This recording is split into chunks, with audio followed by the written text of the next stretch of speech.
Alright, we are back.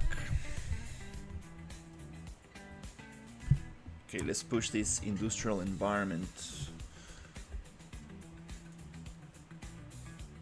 Okay. All these wooden props, they're going to go to another village.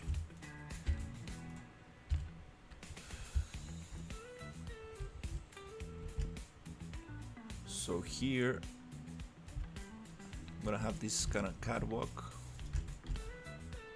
around this area.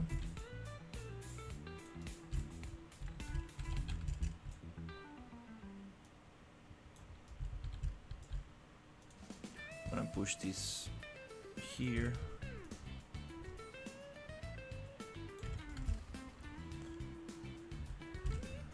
But the most important part right now is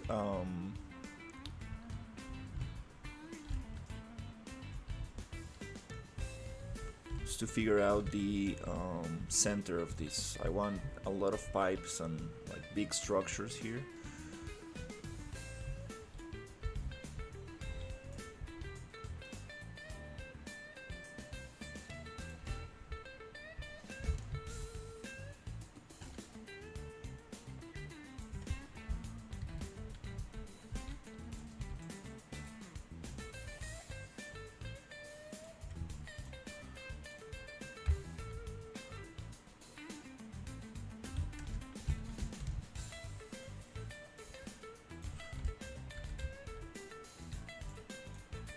So this is the part I want to figure out.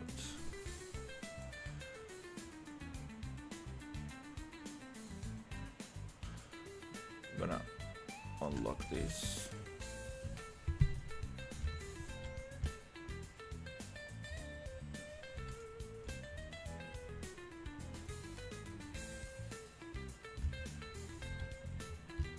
I think I have some other props around here.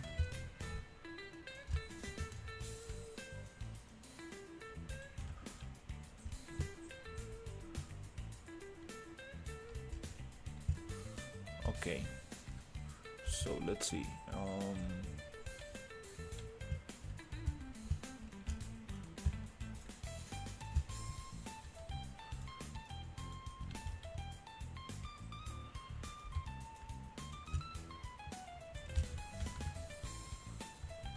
It will be nice to have like something very big in the center.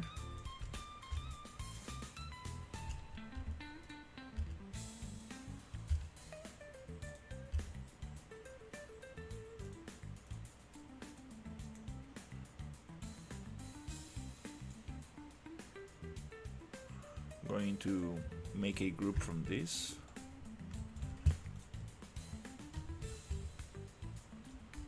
Nice. Then I'm gonna place this right in the center. Make it like huge.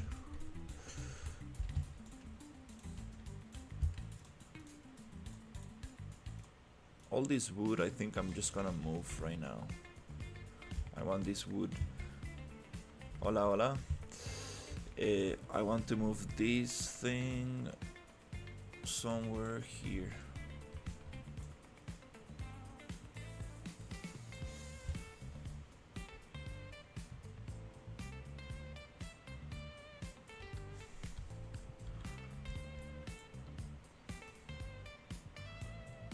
Gonna leave it there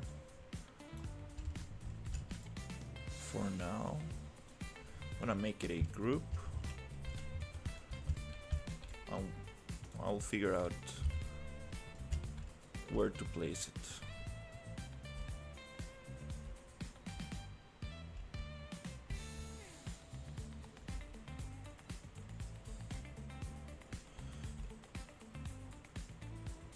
I'm gonna make it here in the center.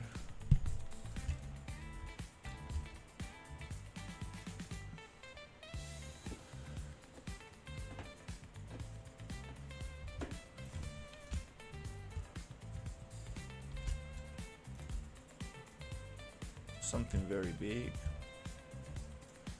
like this.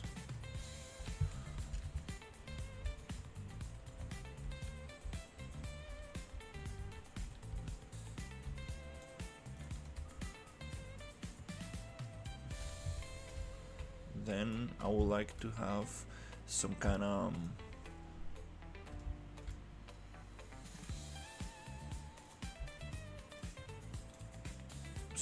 catwalks around it.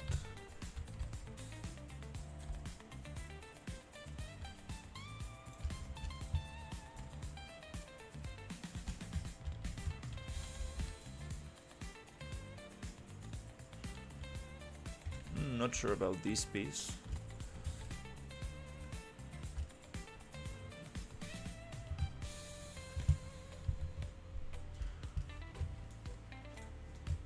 But some of these will be nice to have.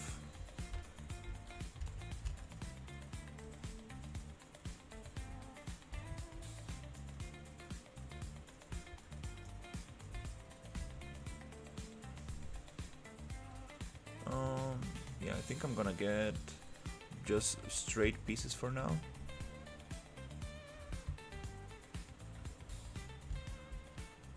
Then I will figure out all the handrails and stuff.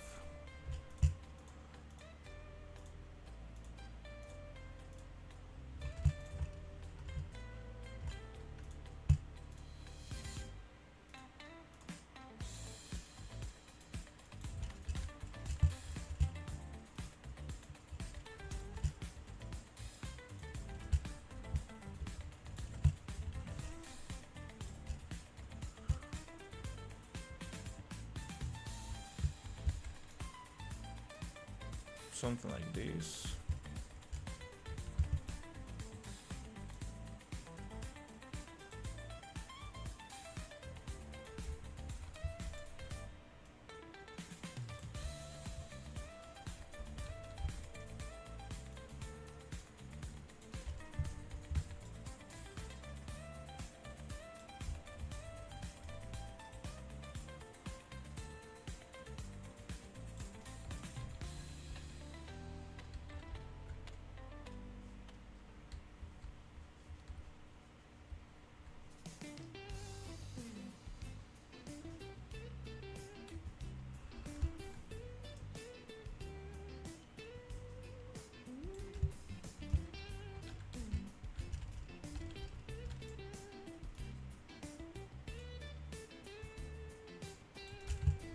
I'm gonna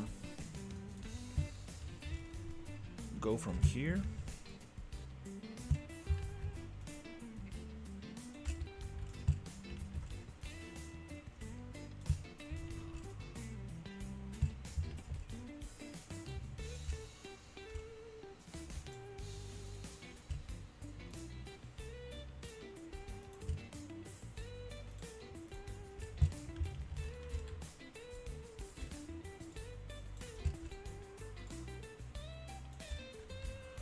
Into the main structure.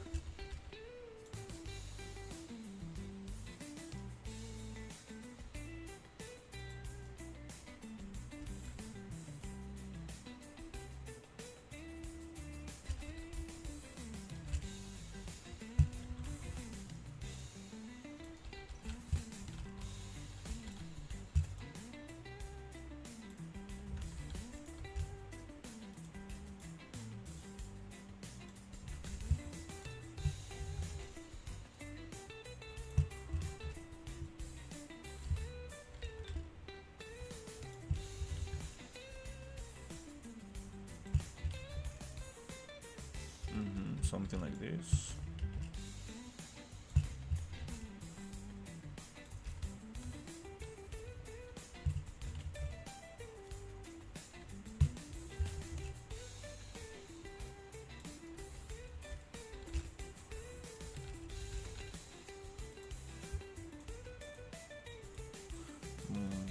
It's probably too big.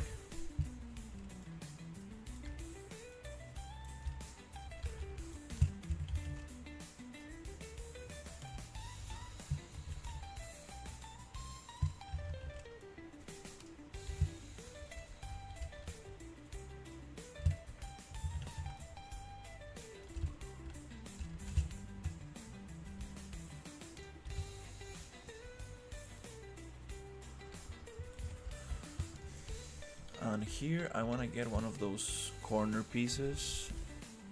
We have those, and we have these, which I think is the same. Yeah, I think there might be the same.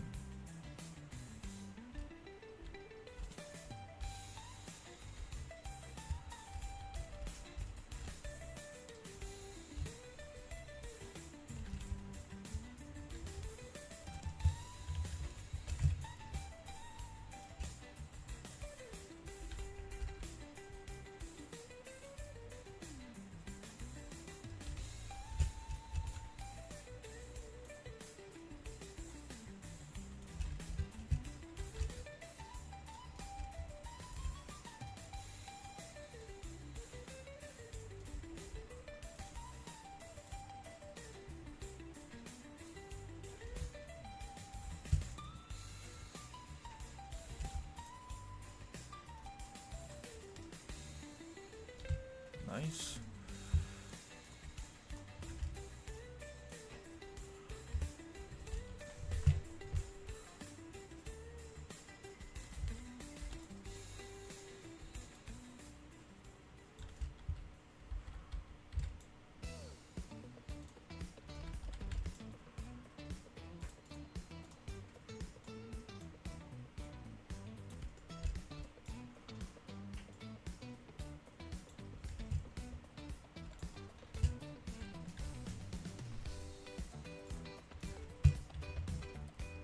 Okay.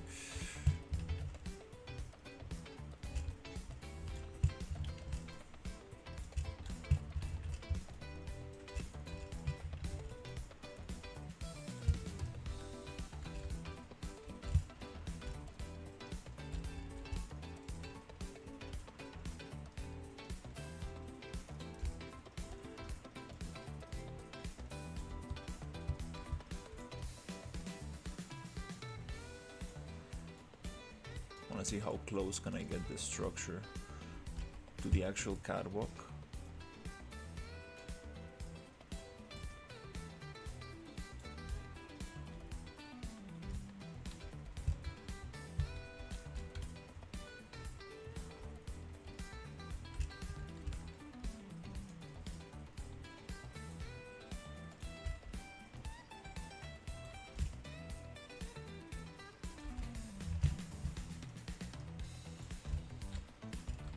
That's pretty close.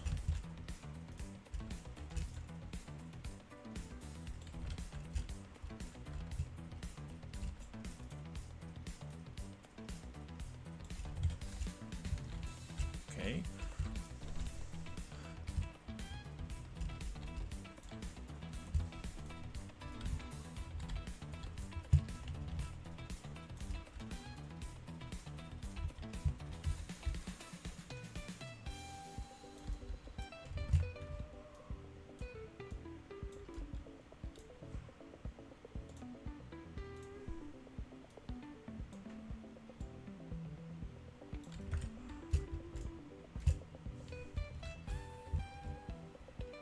Okay, perfect. This is going to have a lot of pipes and cables and very cool stuff.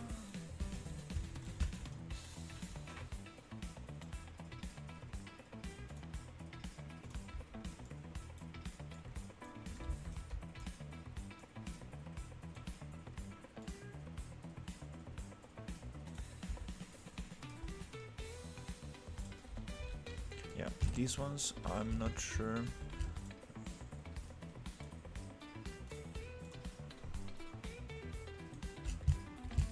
How to snap them right, but this one snaps to 50 units, which is awesome.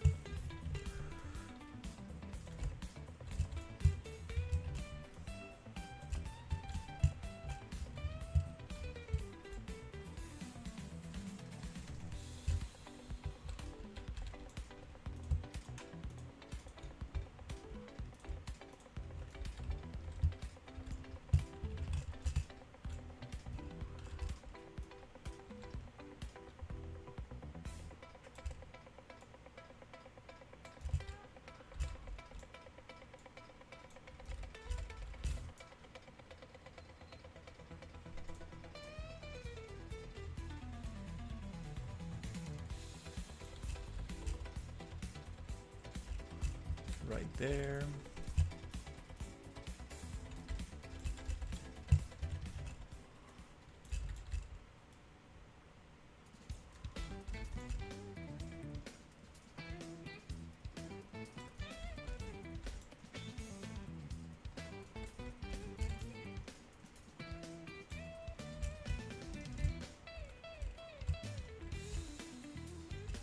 I think I made it too short. Yep.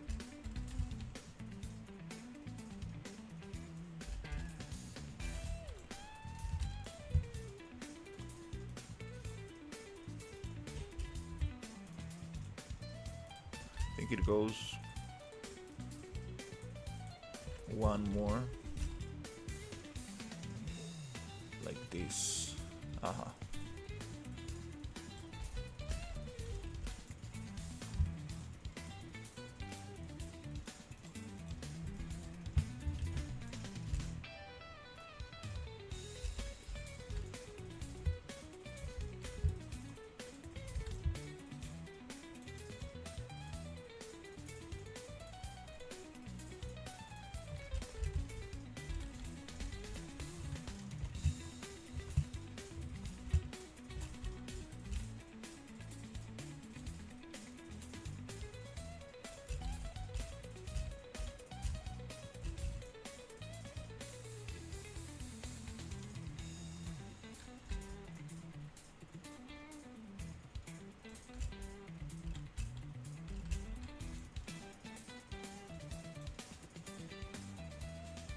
Sweet. Awesome.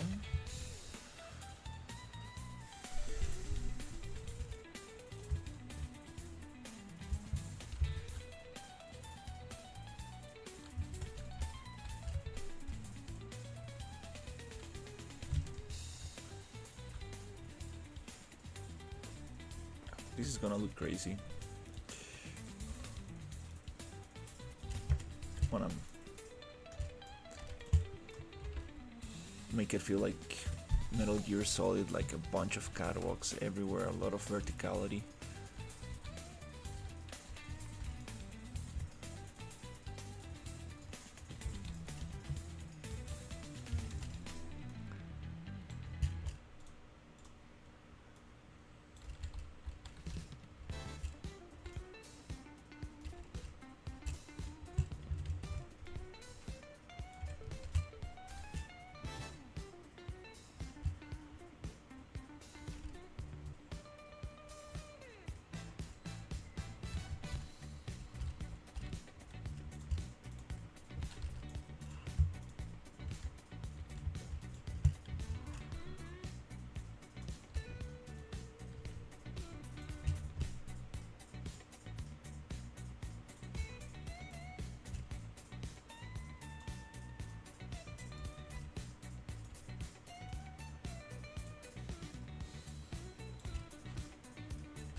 This might not be the angle.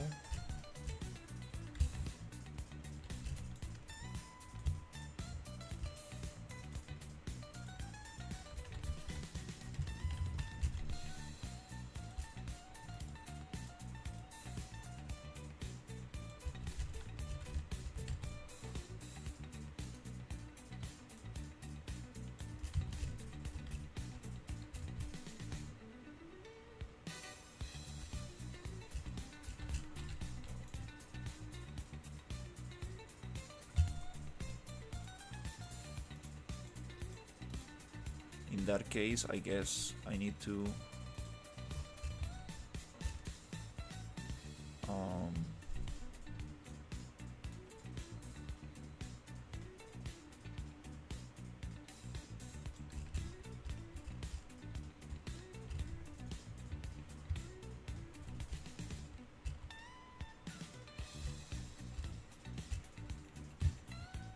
Okay, we're getting to half of it. Okay, okay, I think I need to get one module.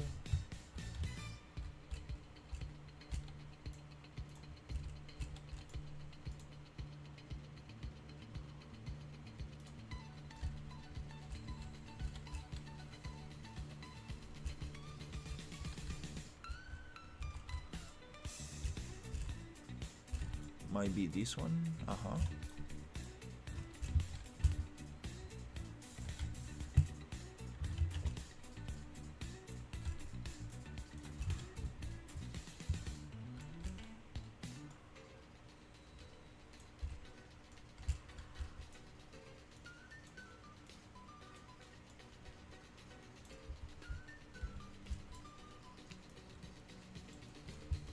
Hopefully that's the same.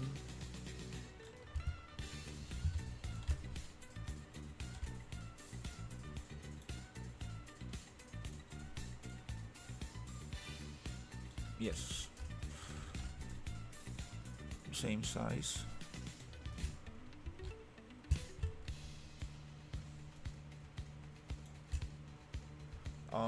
I think I put it wrong. Maybe not.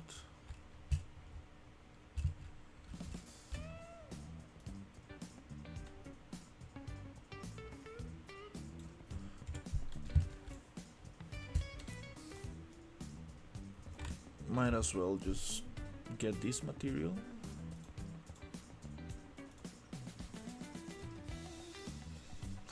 Oh, it's a trim sheet. Oh no, everything's good. Okay.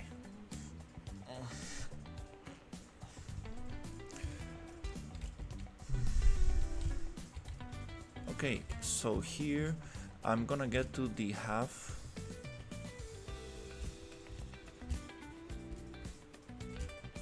Which is actually not the half.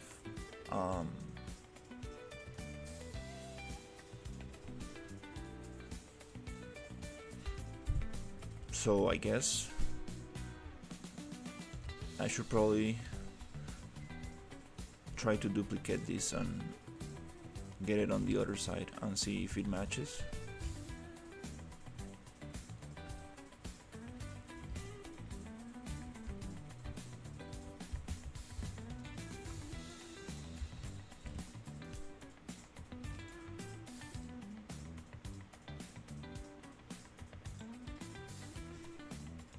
Oof, no. I don't want to ungroup this, I want to remove from group. So when I come back here, all of these I can lock, nice, into one group. Alright, I'm gonna open the door a little bit.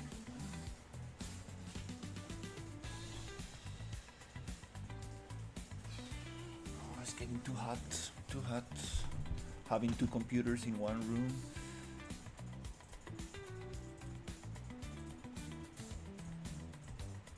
Getting way too hot.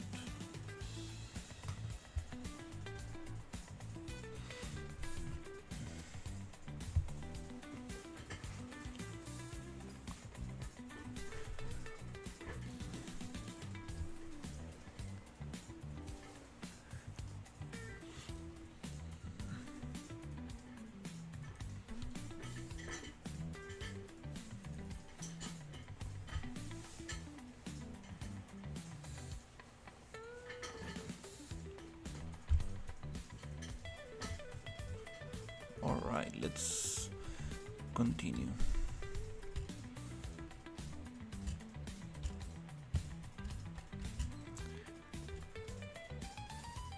So I think I'm gonna get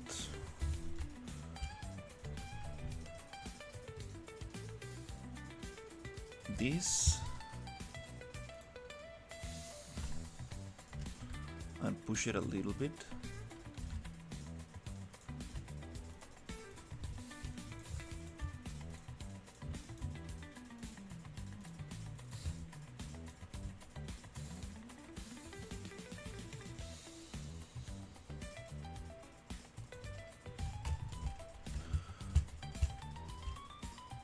to the center, and the center, I think it's right there. Okay, gonna make a group, hide, then I'm gonna hide this,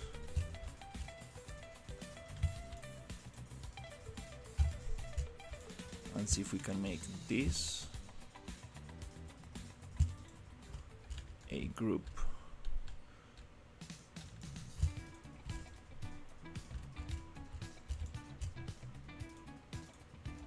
When it comes to the selection of things,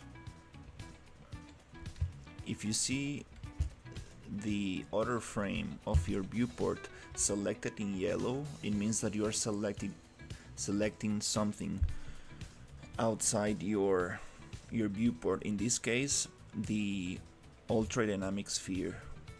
So you need to go Control click to unselect it. Let's make a group from this, and H, and we missed one little thing, so Control H to unhide. Let's get this one regrouped, Control G, and now I can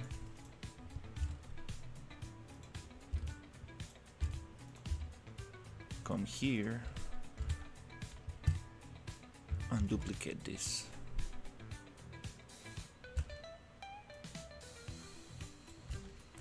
The pivot point might not be in the center, most likely not, but it's very close enough.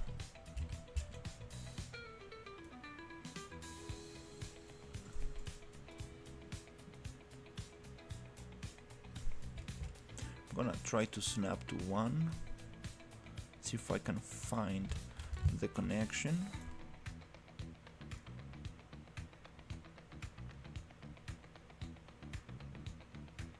Up, snap, almost. Since the pivot point is a little bit far away from my camera, it's going to be a little bit tricky, but I know I need to move it 1 point to the left.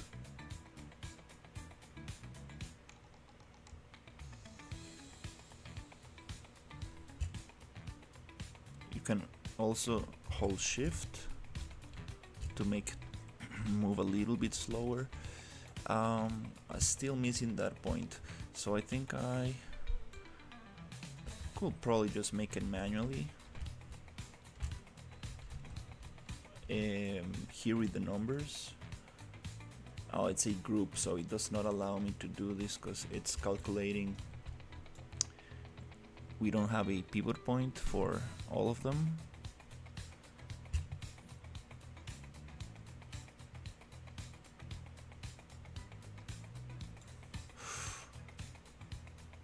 Oh.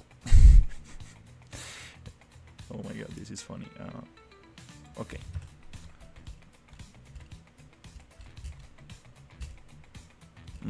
Still missing that little piece right there.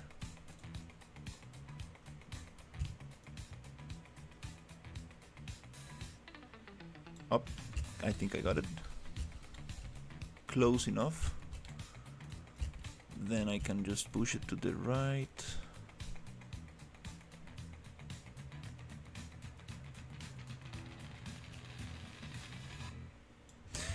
Close enough. It's okay. Alright, we got this hexagon kind of cool shape right there. Now I want to make sure that it actually goes close enough to this structure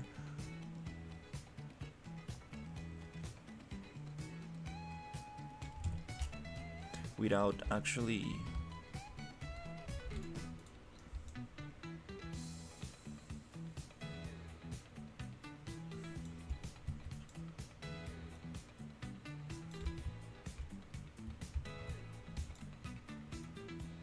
going through, so gonna be a little hard. I will need to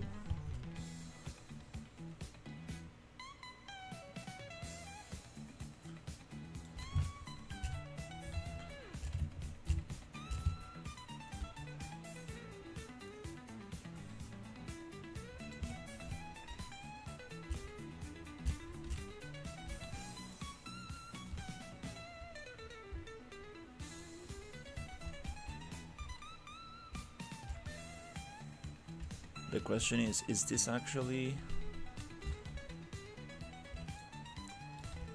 This might not be aligned properly.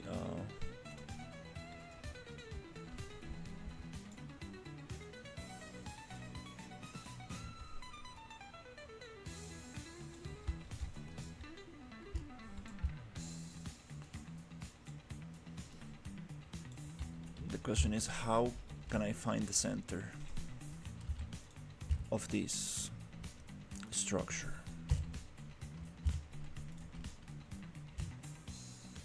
Let's make it one group.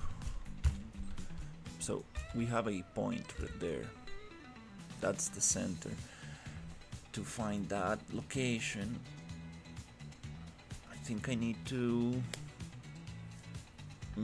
I don't really want to merge it. Appreciate it. Yeah, making this swampy industrial environment. So I'm figuring out the catwalks. Really want to have a bunch of kind of like Metal Gear Solid catwalks around. And now I'm figuring out the center point of this.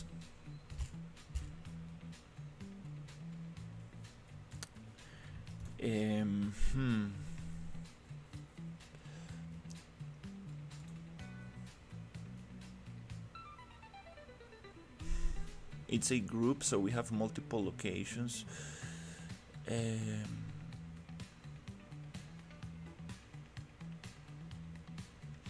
Oh, there's one way I can do it.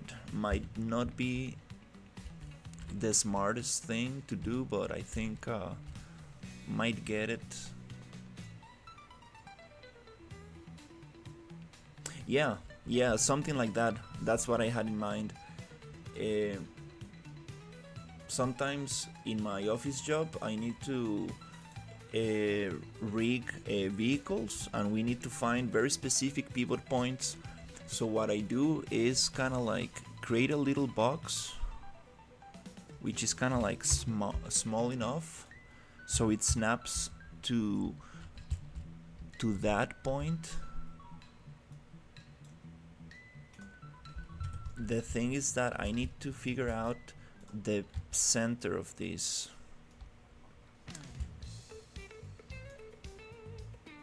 So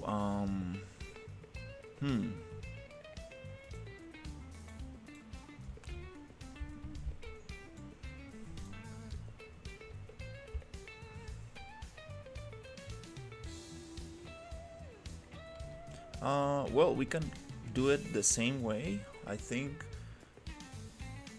Just going like this.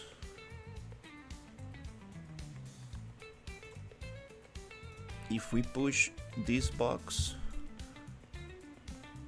to the end, exactly where this line ends,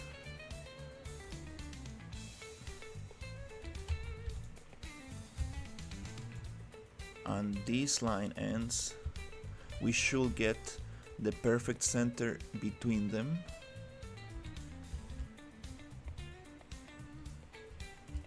Or at least like very close. And then I'm gonna push this to the other end. Kinda ridiculous. But this should work. And here, I will realize that, oh, this is not a perfect hexagon. Or double check, am I moving in world position or object? I think I need to move in object. Nope, this is not a...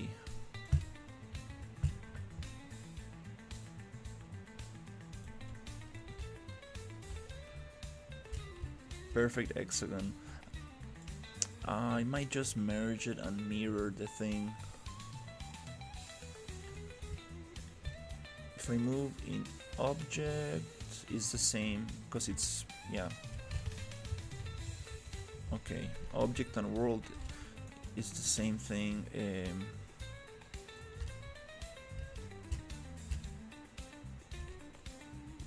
Yeah, I think I might just merge it and mirror. Probably this the safest.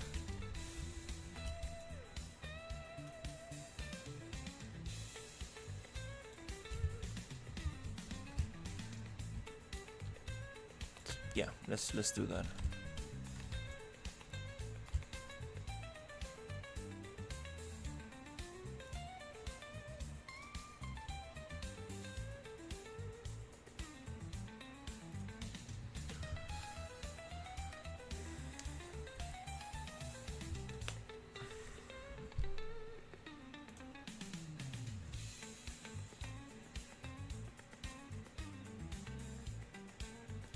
Oh, I needed to ungroup this. Oh, I totally forgot about this.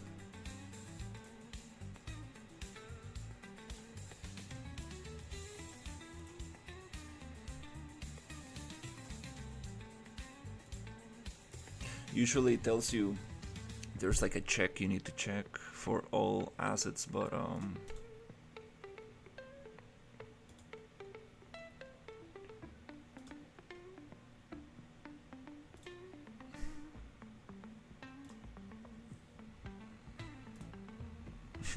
messed up right there. Um, but yeah.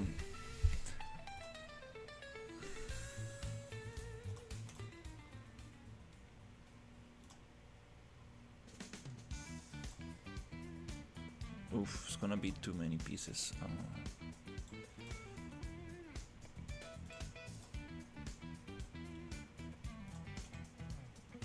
Oops.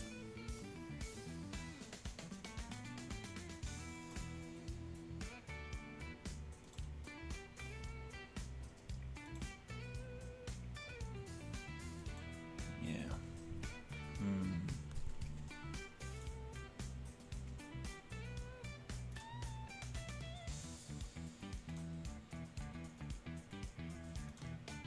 Yeah, the mirroring tool is very good. Like, I need to use more the mirroring tool, especially when dealing with like 45 angle pieces, like these ones, for example. It's very important for them to be like symmetrical, especially for man-made structures. It's just way easier. Oh crap, I think I messed up right there.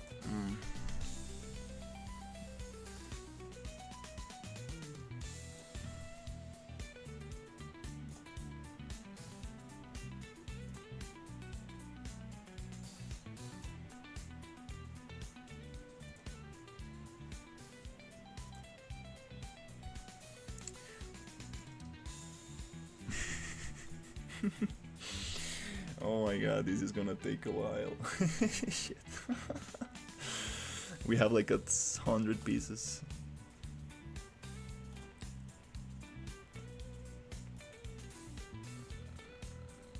If I hit cancel, I don't know what's going to happen.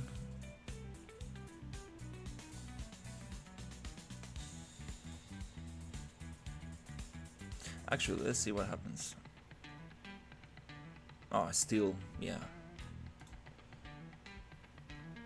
It's not gonna allow me to, yeah, exit this window.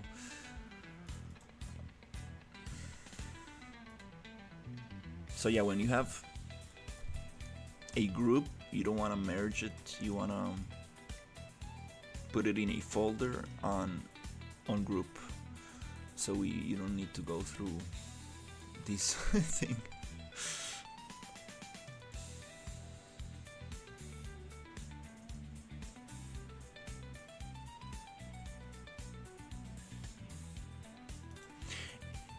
Yeah, sometimes it gives you a checkbox and you can delete all the assets in the group, but for this one,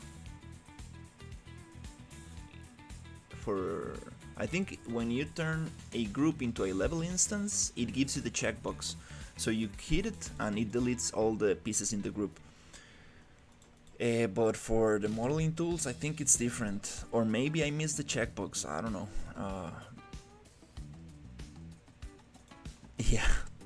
Yeah, I messed up with this one. Thankfully, it's not that many pieces because I've done this with like too many pieces. I just needed to kind of like, you know, sit here and watch like a YouTube video or something, like just clicking for like half an hour. And I don't know if I save this, so I don't really want to close the project. Yeah, I messed up a little.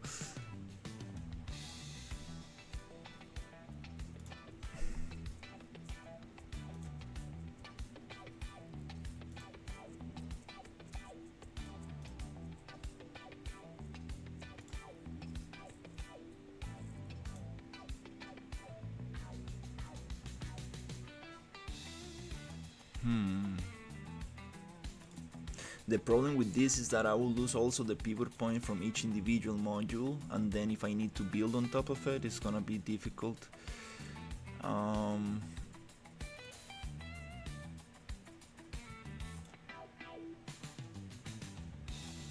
not sure, should I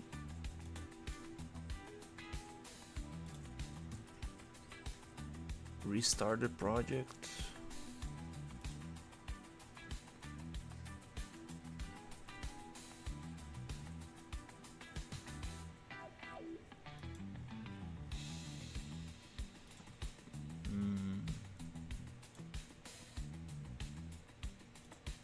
Yeah, I think I might.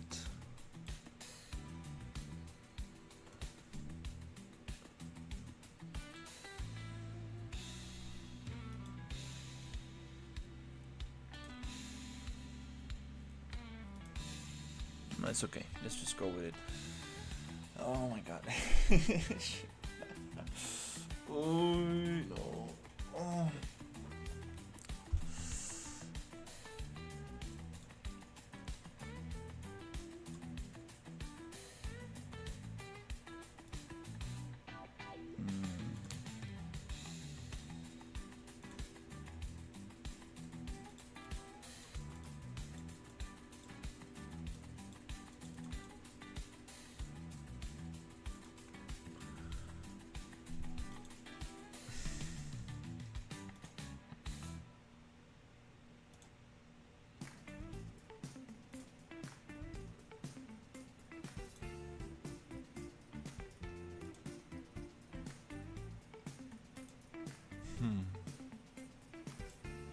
Too many loose pieces.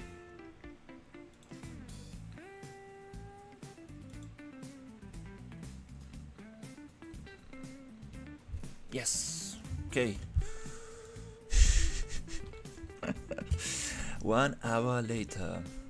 Okay. Jesus. Okay. That was a little ridiculous, but okay.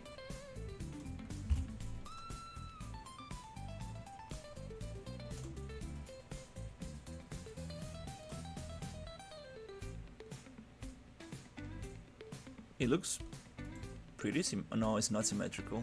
I see. Mirror. Shift to center.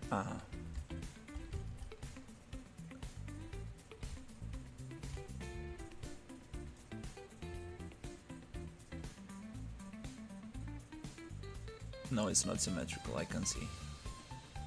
Okay, so here we need to do a couple of mirrors. We need to mirror on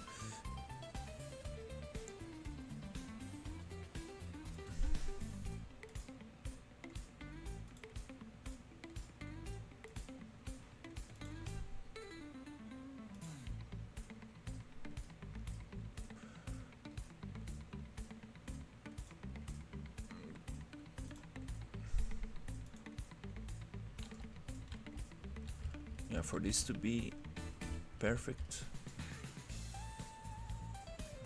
I think we need to go into left.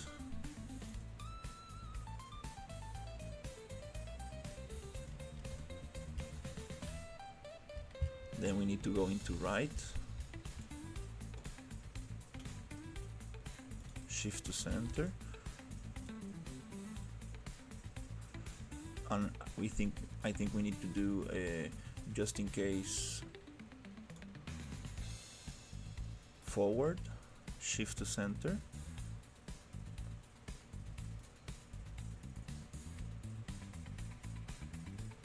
And we need to do backwards, shift to center. I think now we got a perfect hexagon.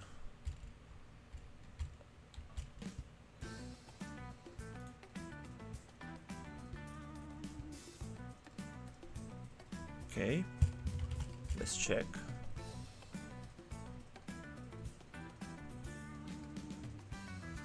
Wait, before doing this,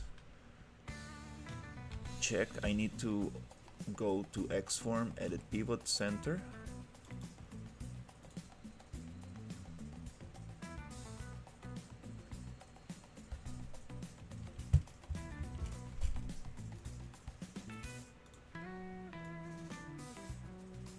It doesn't seem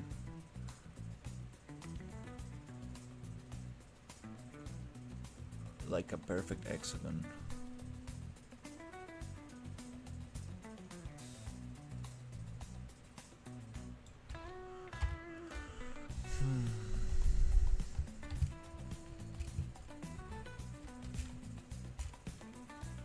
No, I can see it's not.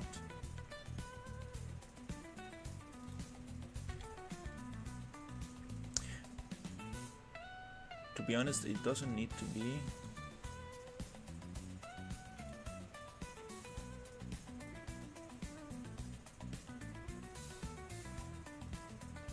Oh, we need to mirror on 45 degrees, I think.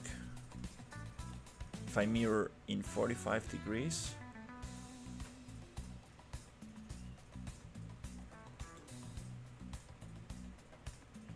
it might.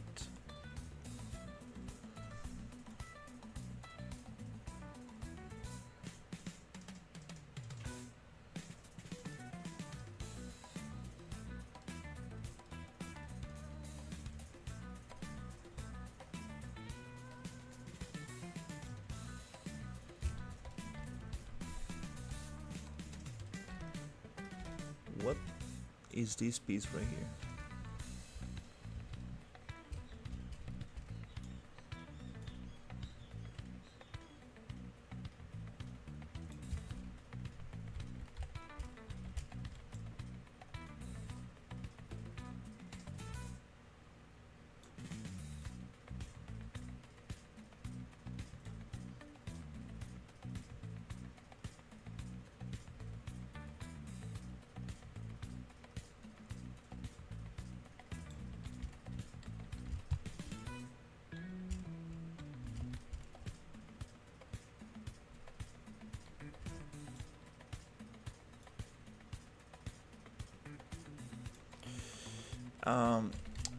Anyways, in this case,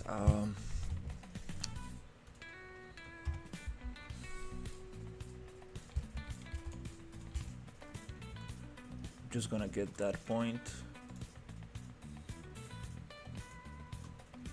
put this in the center.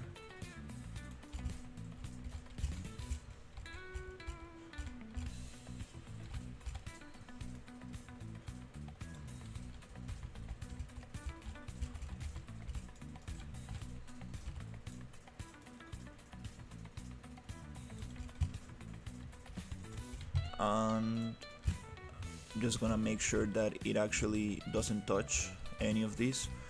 Yep, it works. Yeah, not gonna complicate myself too much.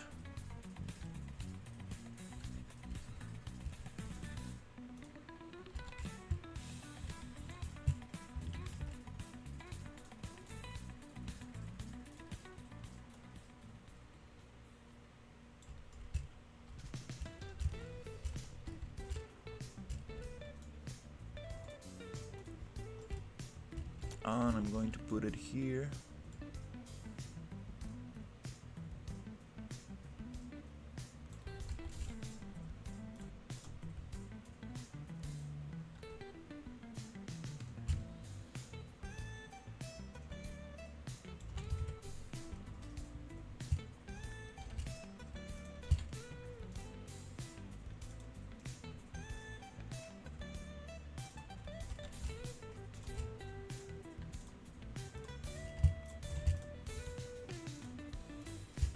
Yeah, there's no need to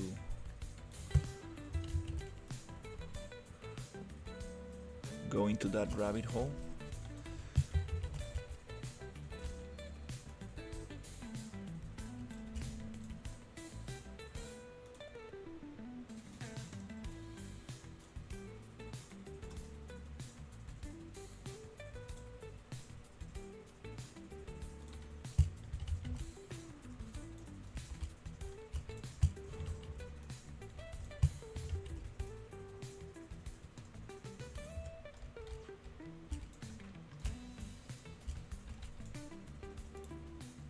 These are not straight as well. Um,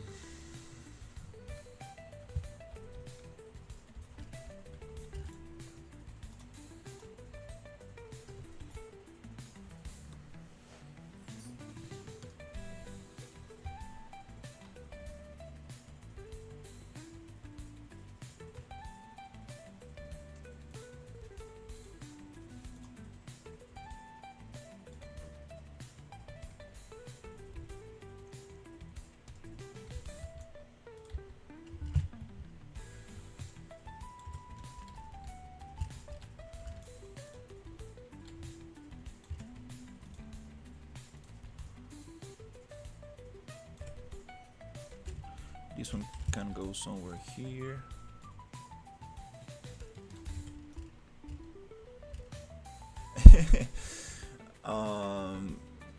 That's kind of funny, man. You haven't seen me doing any character rigging, so what makes you think that I do character rigging?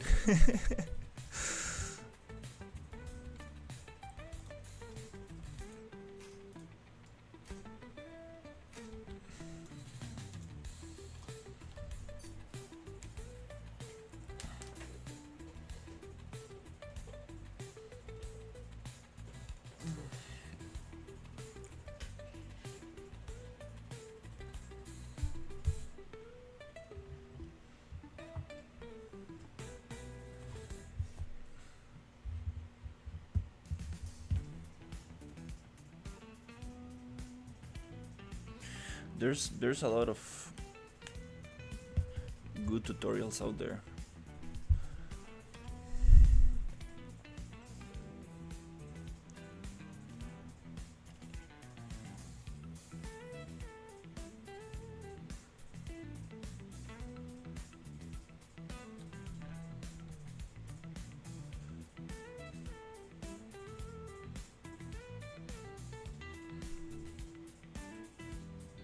Wow.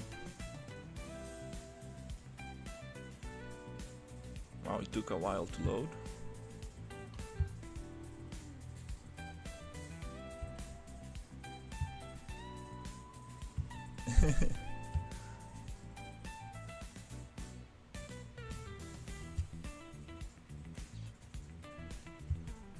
There's a lot of good tools on rigging. It's way easier than before. Oh, these catwalks are very tiny. Oh my god, very tiny.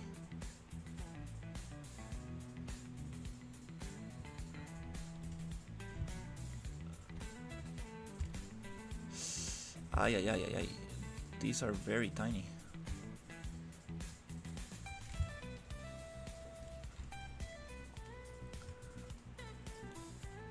Was not expecting the character to be so big.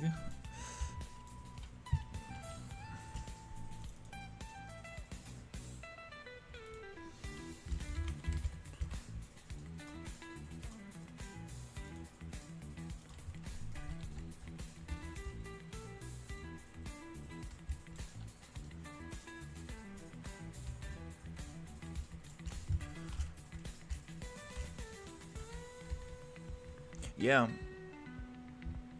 I did this one.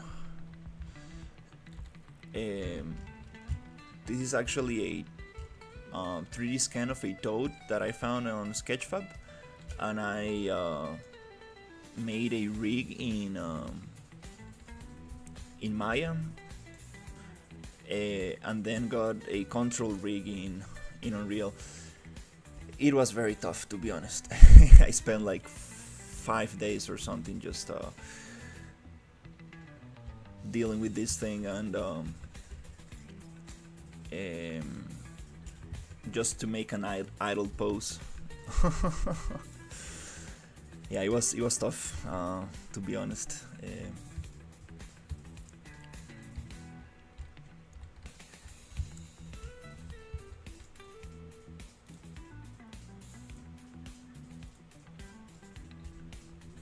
But I do want to get more into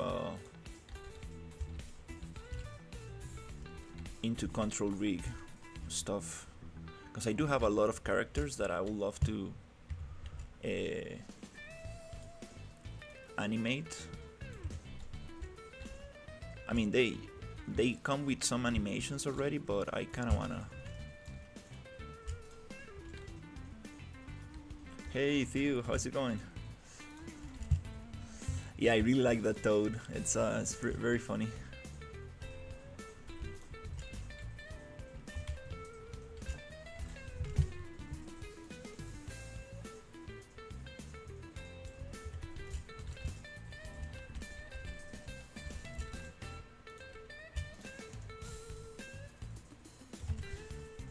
Yeah, I think I might need to do a double go around. Oh, what is this thing right here? Is this part of...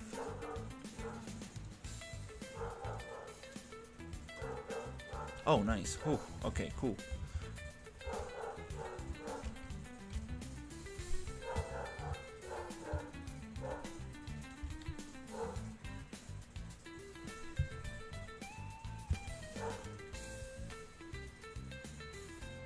Yeah, it's been a while. Yeah, I'm really trying to push this industrial area. I want like a lot of catwalks. I want like these towers to have lights spinning around, like, you know, like prison kind of lights that go like...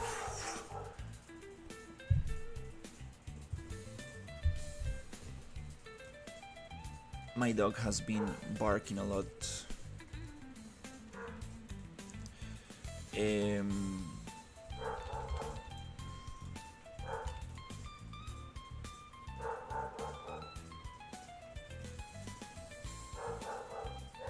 It's usually very quiet, my dog.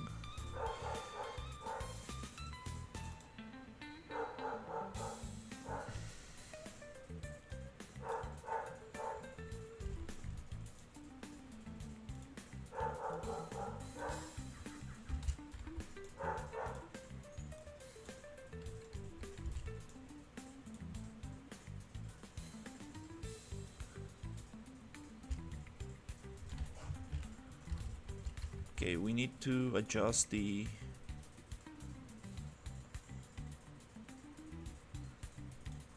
scale of this thing.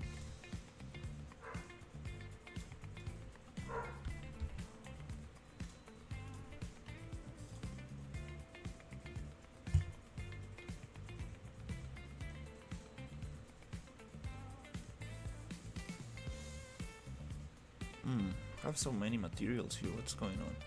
This one is the shiny one. Let's make it a little shiny. Okay, let's see. No, I need... Well, let's make just a copy of that one.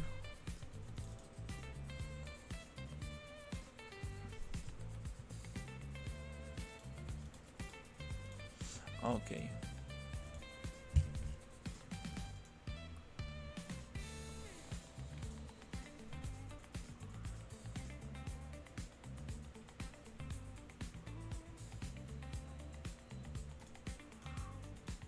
There you go, that's the one I want.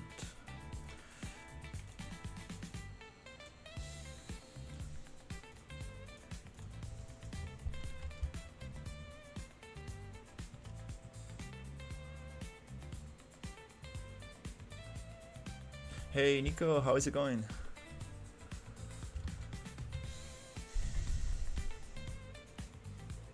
objects as lights. It uses less memory.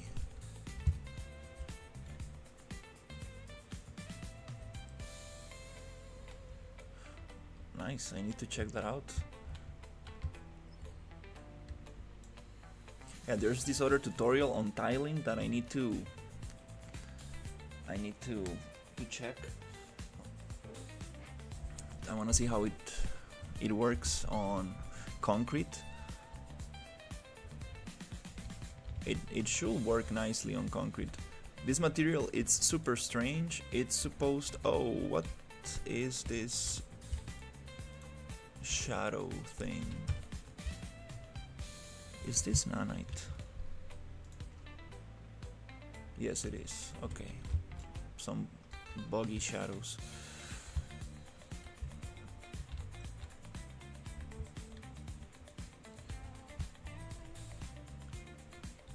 Because, yeah, I got a lot of repetition here,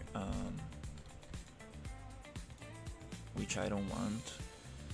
I want to test these pipes that I got.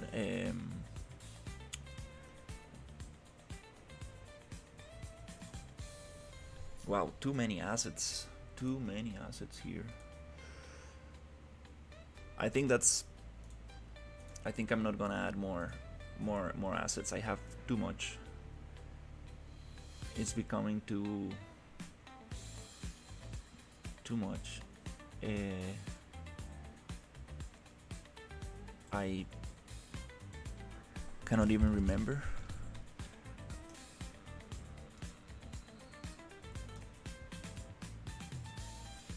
Maybe cables.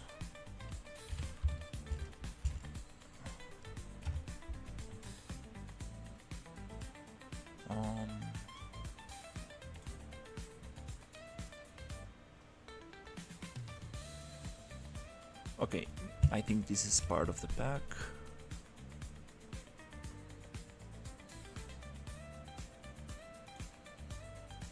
It says nanite, low poly, wires and pipes, meshes, nanite. There you go, we got some pipes.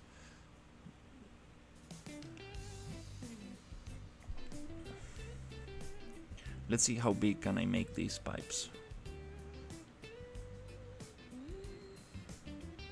Oh, they're not that big. Let's see how much can we push them.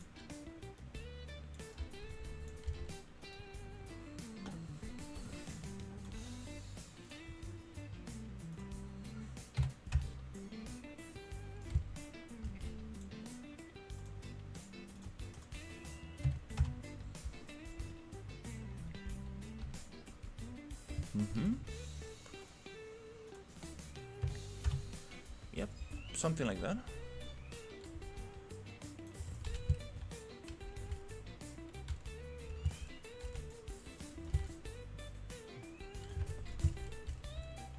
Yeah, the smart thing here will be to actually get one of these modules, work it nicely, and then we can just repeat it without the need to do it everywhere.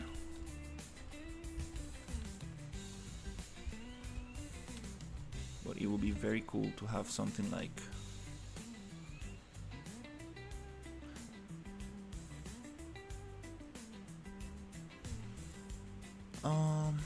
this one.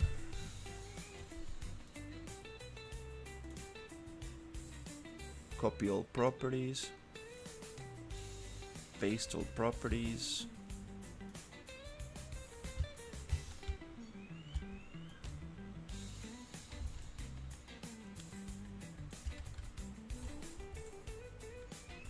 And this is not the angle I need. Is this the angle? This could be the angle.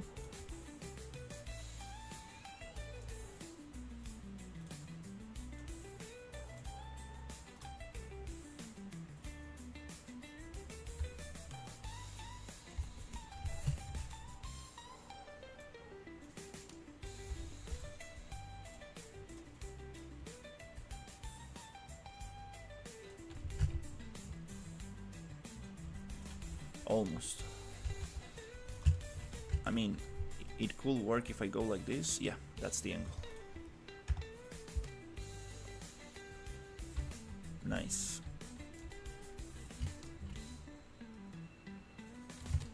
That's kind of cool. Just need to make sure that this ends perfectly here and here.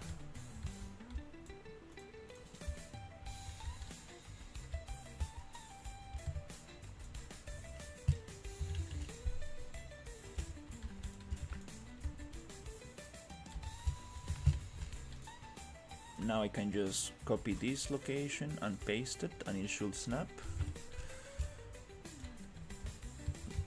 And this should end right there.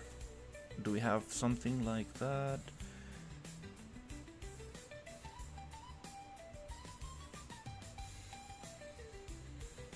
We have shorter ones.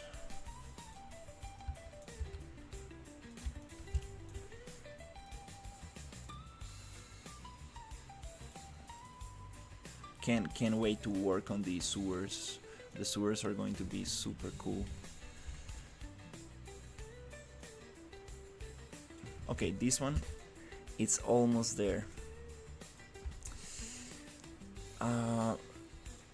These things, since they are like man-made, you don't really want to stretch them because it's very noticeable. You can get away with a tiny little bit. I will say that it will be very hard to notice here. So I think I might just try to stretch it until it reaches that line so we can snap to the next piece.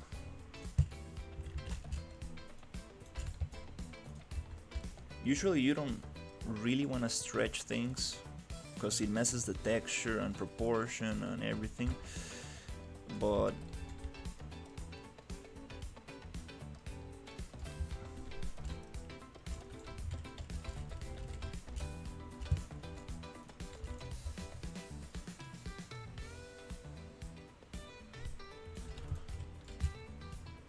nice. Now we can just copy that stuff all around. Yeah, we do have some stealth mechanics here. Yeah, I'm reaching that point where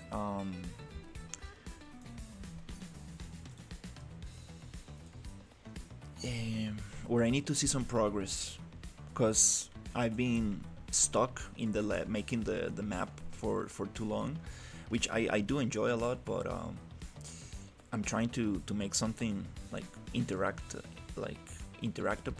I want to actually shoot some enemies and make some quests and actually add some, make all my characters actually interactable and stuff. So I do need to move forward, because the number one motivator, the thing that actually fuels the project, it's just progress. If you see progress, you get motivated to continue, and that's what I've learned through, you know,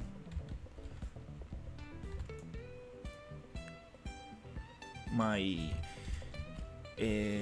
artistic career, let's say. When you're working on personal projects, you do want to see progress as much as possible and as fast as possible, and you need to step away from perfectionism. You just need to become like a kid and just make ugly drawings, but enjoy those drawings. And sometimes they're very, very cool, like, because you can tell that you enjoyed making them. And that magic, like, you lose that magic when you grow up, because you are like, oh, this doesn't look right, oh no, this is not perfect. So going back to that mindset of just like that flow of a child, it's so hard. But I think that's how you get the best work, because you can always come back and polish and make things look very, very nice. It's kind of like the mindset I want to develop. Yeah, exactly. That's the thing exactly. If you're not having fun, it really defeats the whole purpose of what you're doing. That's it. You said it right there. Basically, it really defeats the whole purpose of why you got into 3D and why you're doing what you're doing. Sometimes you do need to endure and go through like very painful processes like rigging or whatever, or figuring bugs or doing blueprints, but it is very rewarding when you actually get it right or figure something out.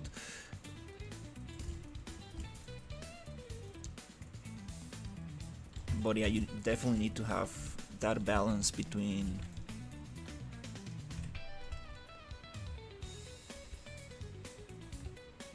making things fun and seeing progress. Okay, I really like the yellow color there on the pipes. Okay, let's push this a little bit.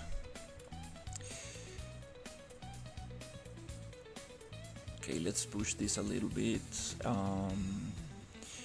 This thing here, I'm not sure about this platform. We have this bunch of lines here, and this is gonna cause this very, I don't know how to call this effect, but when you have a lot of lines together, you have this very distortion effect. I made a project in my university about this effect, but we don't want that in video games. It's not pleasing to look at, and it might be also just taking a lot of performance to calculate all those little lights. That's my guess. So I'm just gonna come here and see if we can generate polygroups from connected trees, and I want to get rid of those lines. It might look very cool if you have some kind of liquid underneath and stuff, but it's just too much. We need like a bigger grid. So let's see if I can select this, deselect that, and deselect all of this, and this, and let's see if we got it. Yes, because this looks like some kind of like treatment facility, but I actually want to get rid of that. Nice.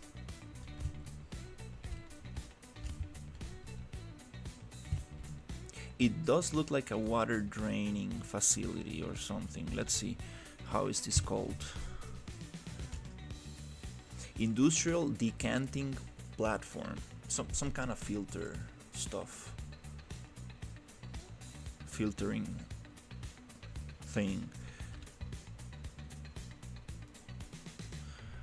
For some reason my project, it's starting to get very, it takes a long time to leave modeling mode. I've been noticing that lately.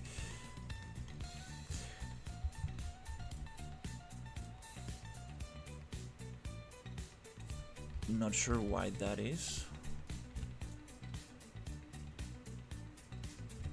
Alright, now we can actually play some interesting things in here. what do I have here? Is that a light?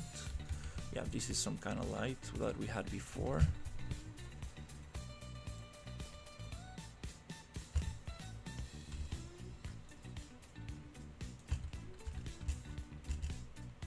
I mean, like, this environment is just very packed. Like, if I get this to run, that I'll be very proud.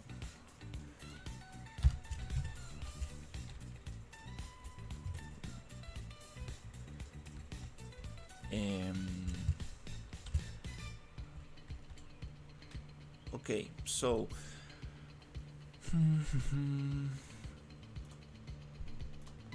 alright, it's time just to start placing some stuff. I don't know what the height is here, but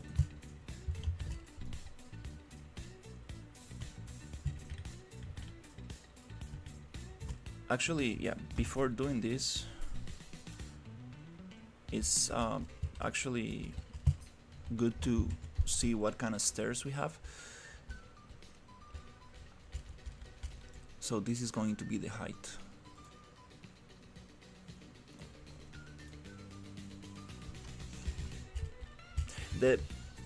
The smart way to do this is actually make little modules and merge them together, so you don't need to actually figure out the hand railing and stuff, and then you get like maybe less work to do. But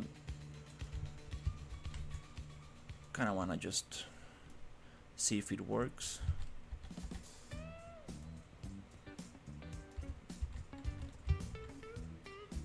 Okay, so we cannot have the stairs here because there's no way to move around.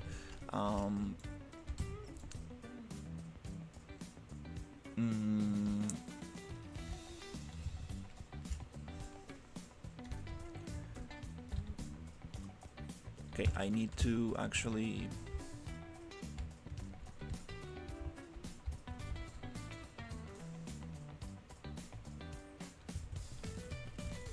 get myself a couple of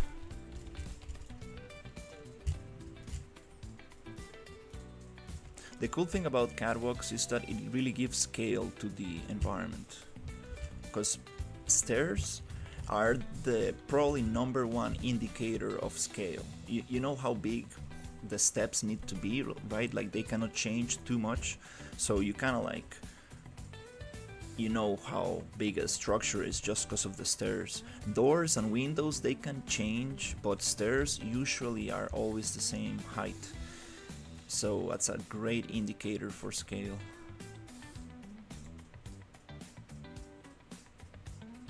And when you see like these super huge industrial structures with a lot of catwalks, it's like, oh damn, you can really tell the size.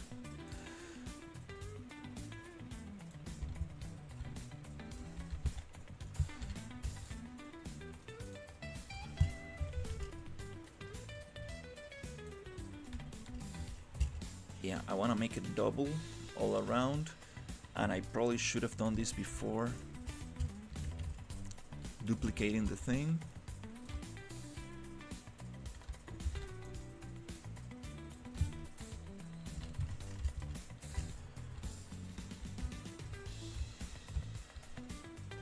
Here's where maybe having like a very clever PCG graph could definitely get this done. But again, making the PCG graph takes some effort. There's these PCG extended tools that I need to play with.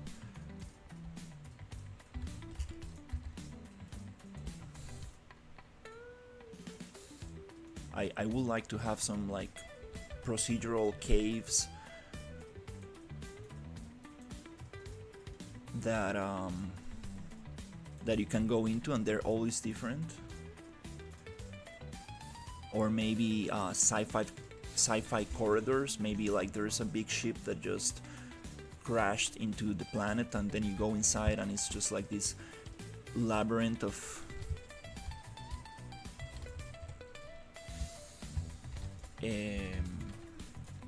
sci-fi corridors.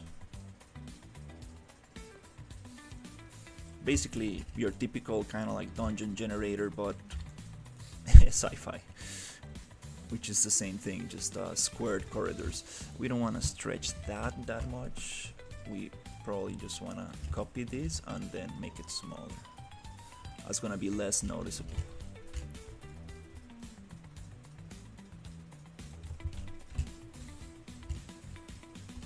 Level spawning. Level spawning.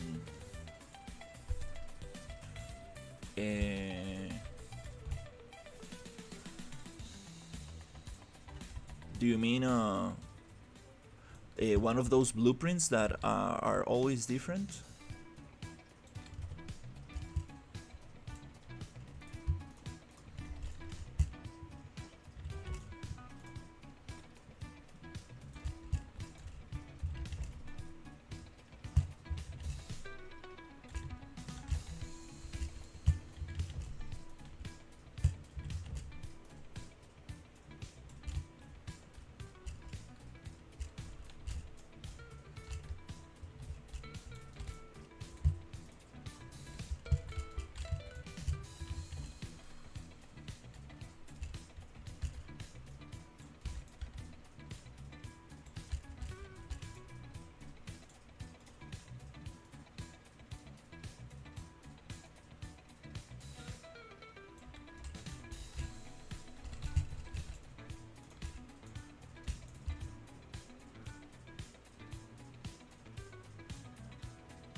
Okay, let's get this one.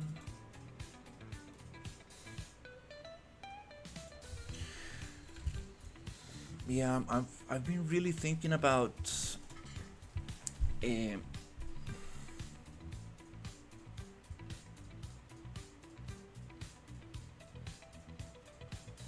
nice.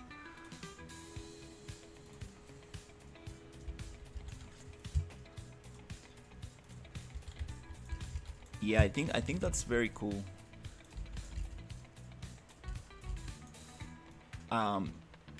Like for dungeons and like things like that, I think that will be very awesome. Maybe not for the whole game, right? Like, but for very specific um, areas that you need to go into, I think that will be cool. Like for caves.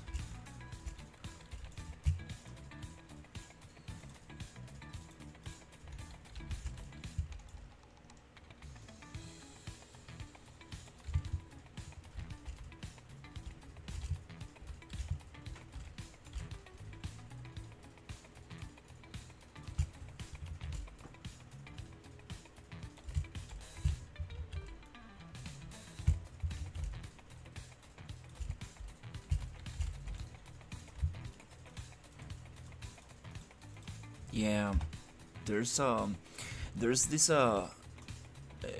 this was okay.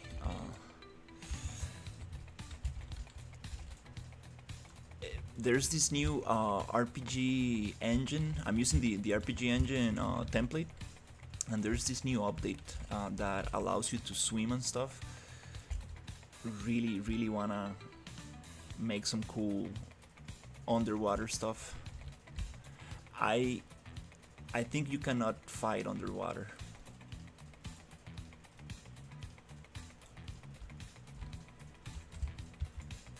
But that's okay. Can definitely make some kind of like cave or sewer system where you need to like kind of like get into the water, hold your breath, or maybe have like a special mask.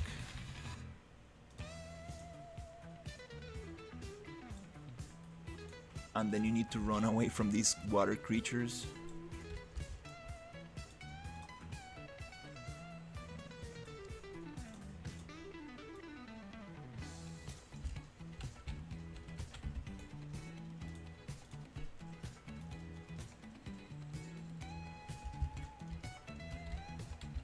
Yeah, swimming is super cool. Like I think just the thing that really sold me the RPG template was the um, like the parkour things, being able to mantle and vault and do those things. I think that it's just so nice, like being able to traverse. I was also thinking of adding climbing. I talked to a friend who knows more about the topic, and um, it was no so easy. It was not so straightforward. So we asked for help to the developer of the template, and since they're friends and stuff, he got swimming in there for us. Because he also knows that a lot of people will also like swimming. But now that I think about it, I don't really need climbing, to be honest. I think I'm very happy with the vaulting, and now we have the ability to like jump on an edge and grab from the ledge. So I think that's good enough. We also have ladders, so I think I got everything so far.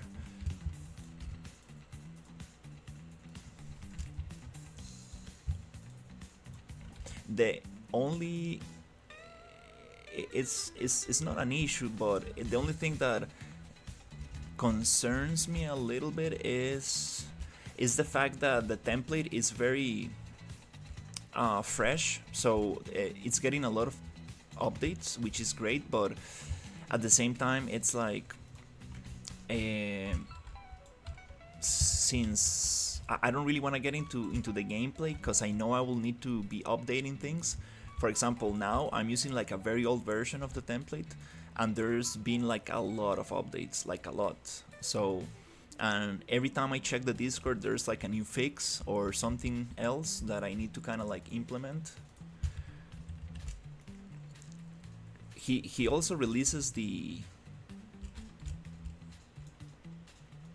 latest version with all the fixes already there, but I will need to like move my NPCs and move my character and my retargeter, and it's kind of like I think I just need to jump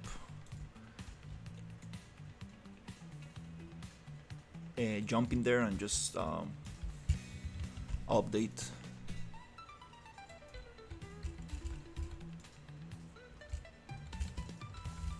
And it's super cool because I have this there's this other guy in the Discord that it's very, his game is like very advanced, like what's the word, it's almost finished, so he's testing like a lot of end game features, like, so it's super cool because he's finding like a lot of little things that maybe people who are starting are not thinking about, so it's super nice.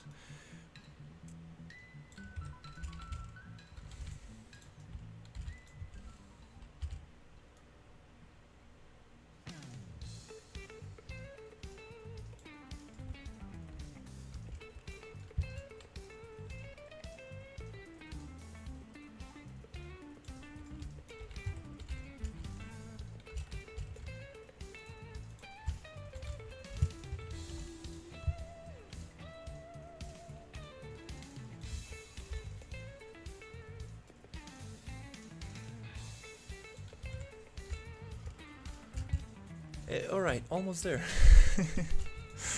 Oh.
Okay, cool. Now we have double.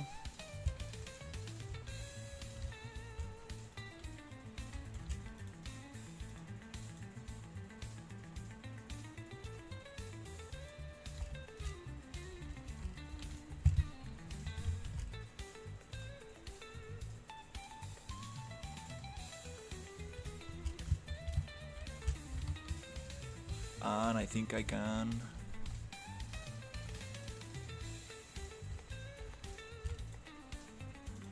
put my staircase somewhere.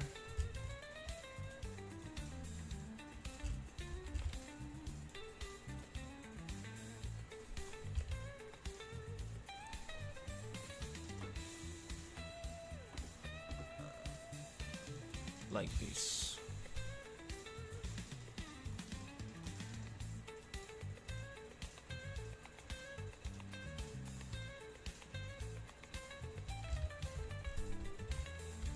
Oh, okay.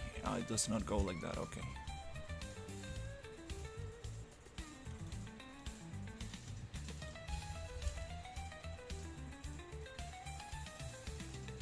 It's okay. Let's just put it here.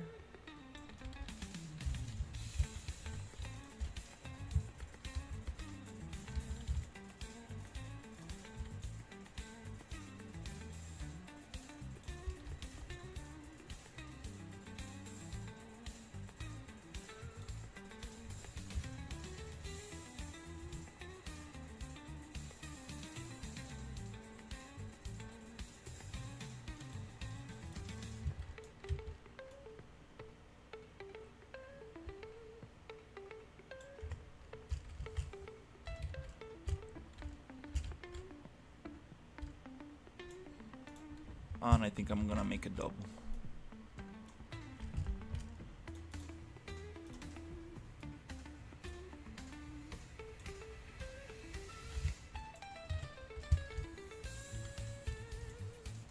Alright, so now I need to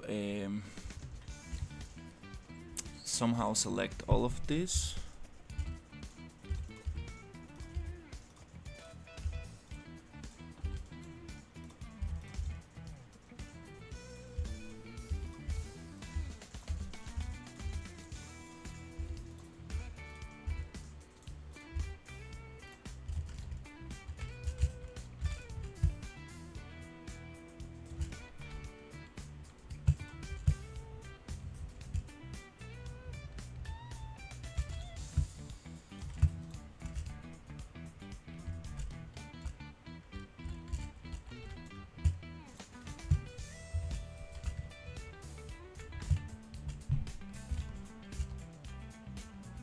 Okay, select all of that,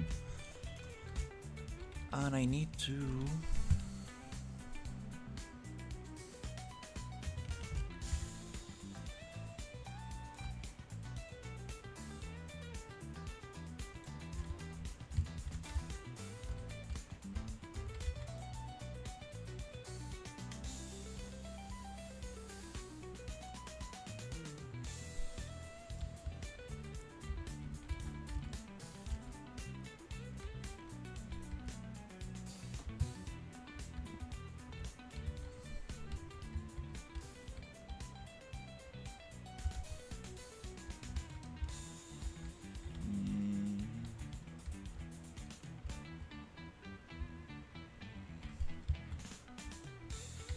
this might not.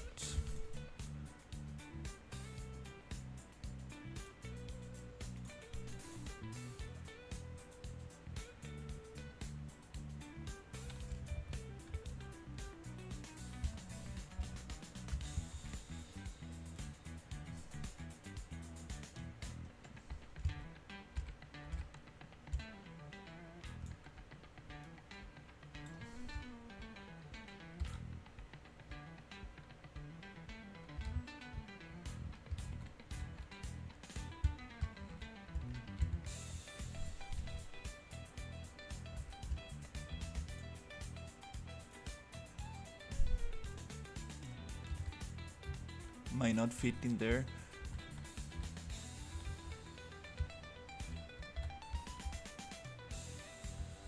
Well, I think it actually, yeah.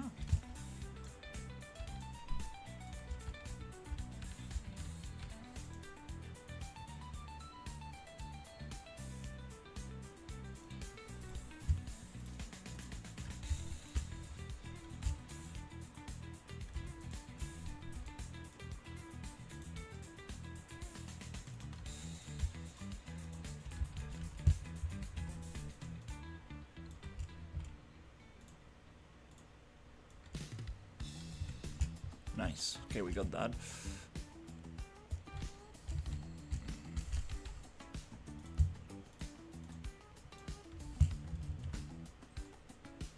Sweet. Nice. Now we have a double.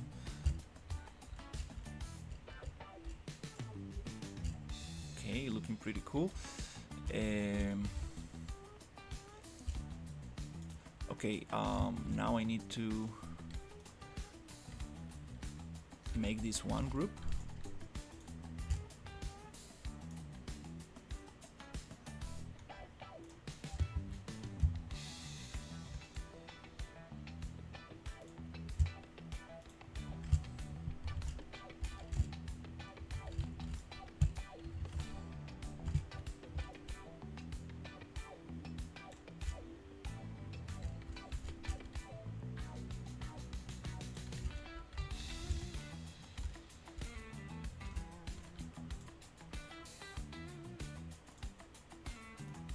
This should probably go like here.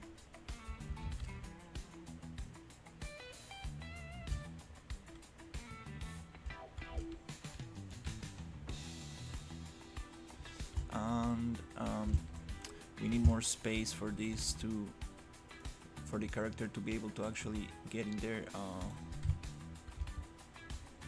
So I think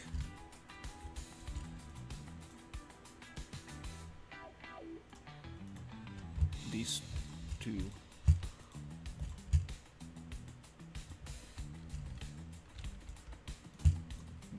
I'm gonna get rid of these two.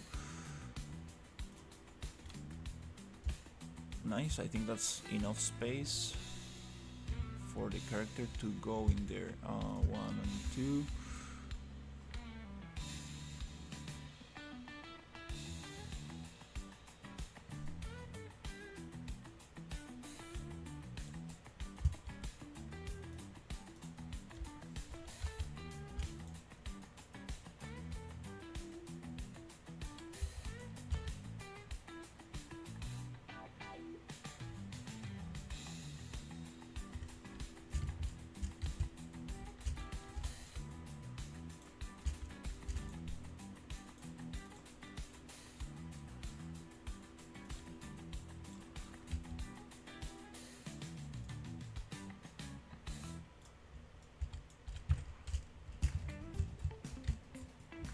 Nice. Here, this one also. Gonna close.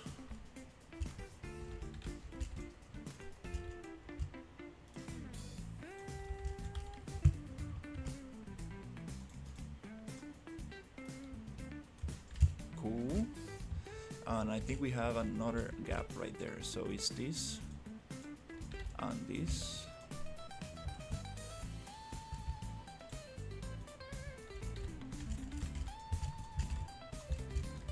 These two, they go back to 1. Nice. Okay, and here we got another gap. Wow, this is super hard to select.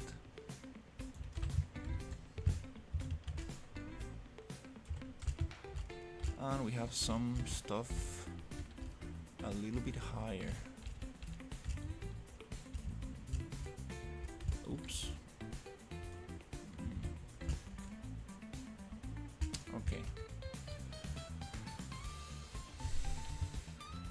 Nice, nice. Now I'm starting to get that industrial feeling of catwalks. Bunch of catwalks everywhere. Alright, let's see what we got here.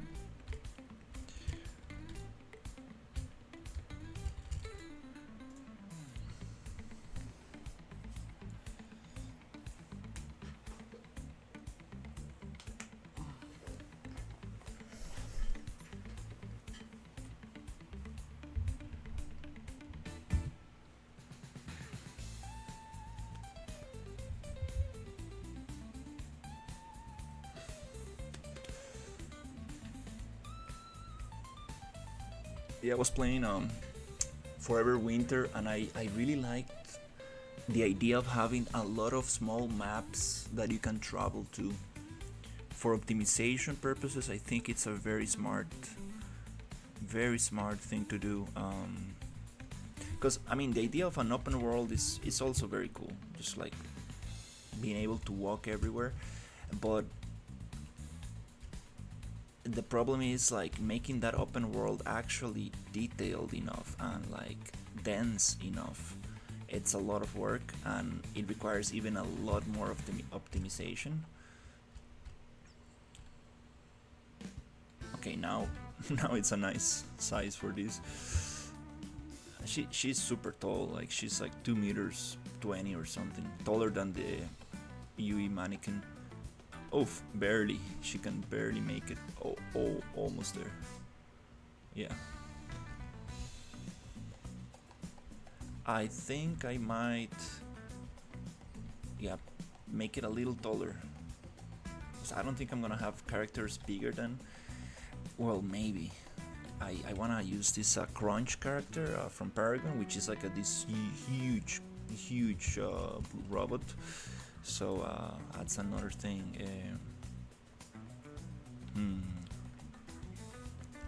I can push this up.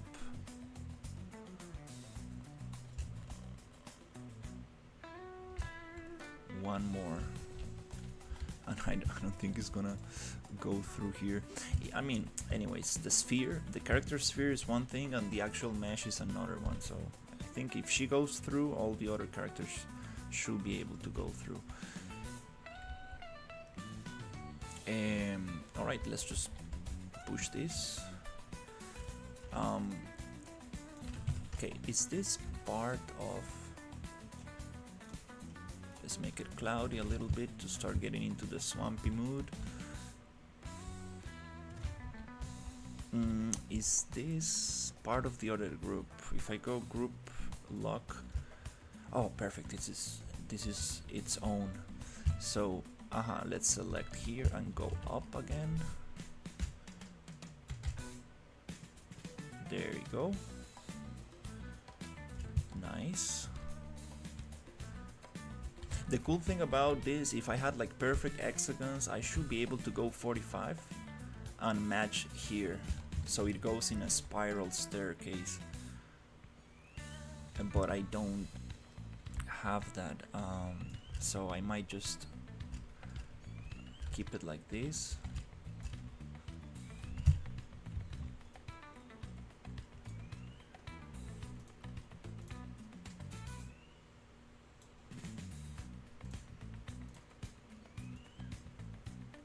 How are we dealing with the stairs? They're outside. Okay, which doesn't make sense. You're not supposed to have this outside. I believe they go into the main beam.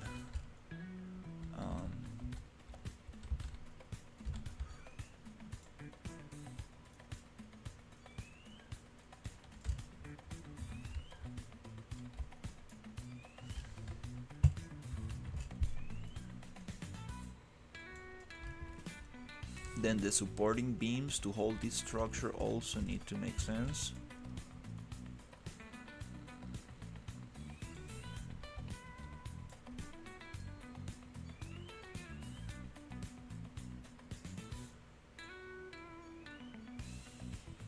I think that's a great approach. Making like little pieces that you can reuse and then just reuse them.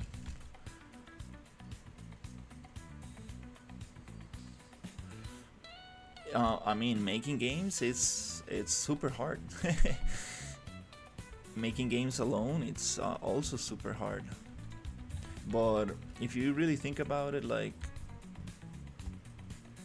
I mean, you're using a computer that somebody else made, with an operating system that somebody else made, with a game engine that somebody else also made. So you actually are not making games alone. If you think about it, you're using tools from other people, assets, and a lot of things from other people. So the idea of making something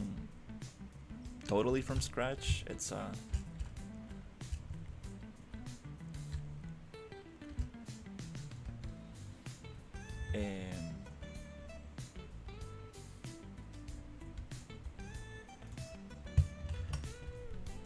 Probably not possible.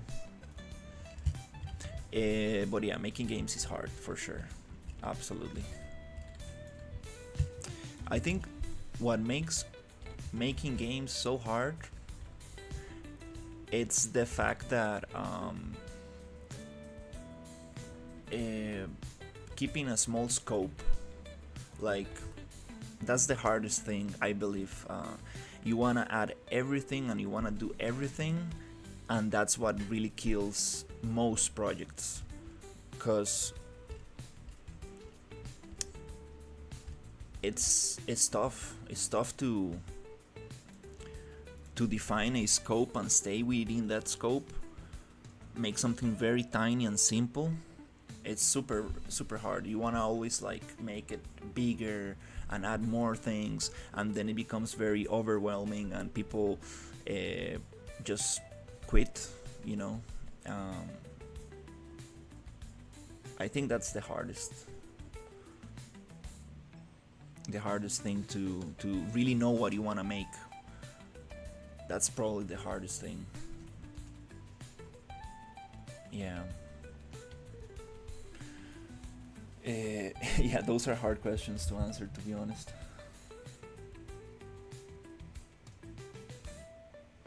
That's why making your game design document is important. Maybe not super ultra detailed like some people recommend, or like the templates that you might find online, but really having like a clear idea of what you want to do.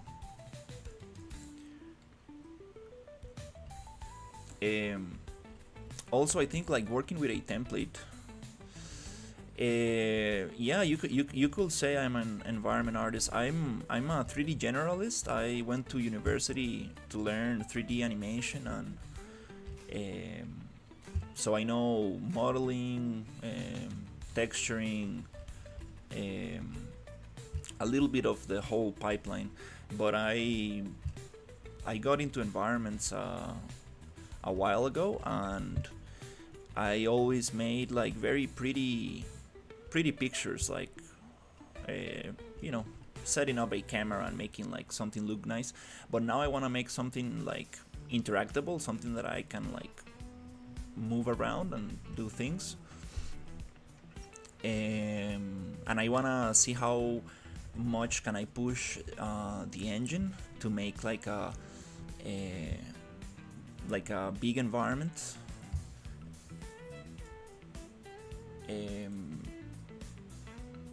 This is not like super huge map. This is a 5 kilometers long, 2 kilometers wide. It's not the biggest map, but it's very dense. Like, I have a lot of little areas, underground areas. There's a desert town, there's some industrial area, there's an underground area here, and I want to see if I can make something look very cool and interact with it.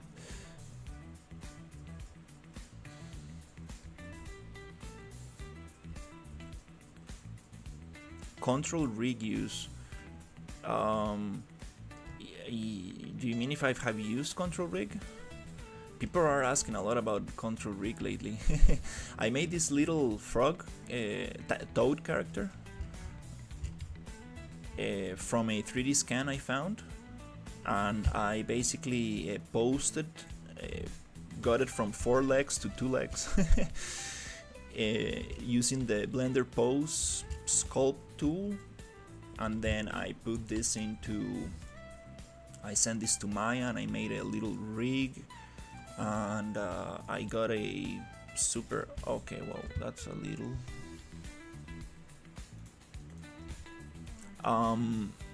so I baked the textures from, I made a C remesher, just a quick retopology, very, automatic retopology, baked the textures in Blender from high poly to low poly, then made a rig in Maya, then made a control rig in Unreal, and I got this little toad. it was a long and painful process, to be very honest. I got the little belt and the pose, and I made an idle animation, and oh my god, so much work. I just want AI to get better so it can really speed up these processes, because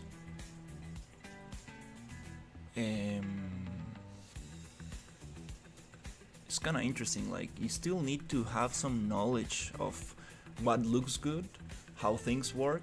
So I can imagine like a professional animator having very strong like AI tools. He will be able to do like insane things very quickly, very fast. And I'm not a professional animator by any chance. Like, I haven't even give it a try. I took a couple of animation classes in university, but I haven't like sit down and actually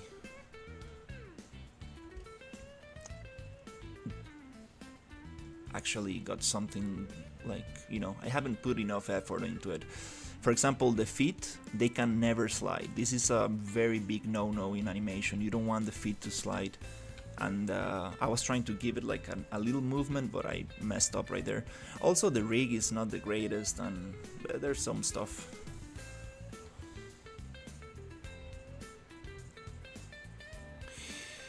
I mean,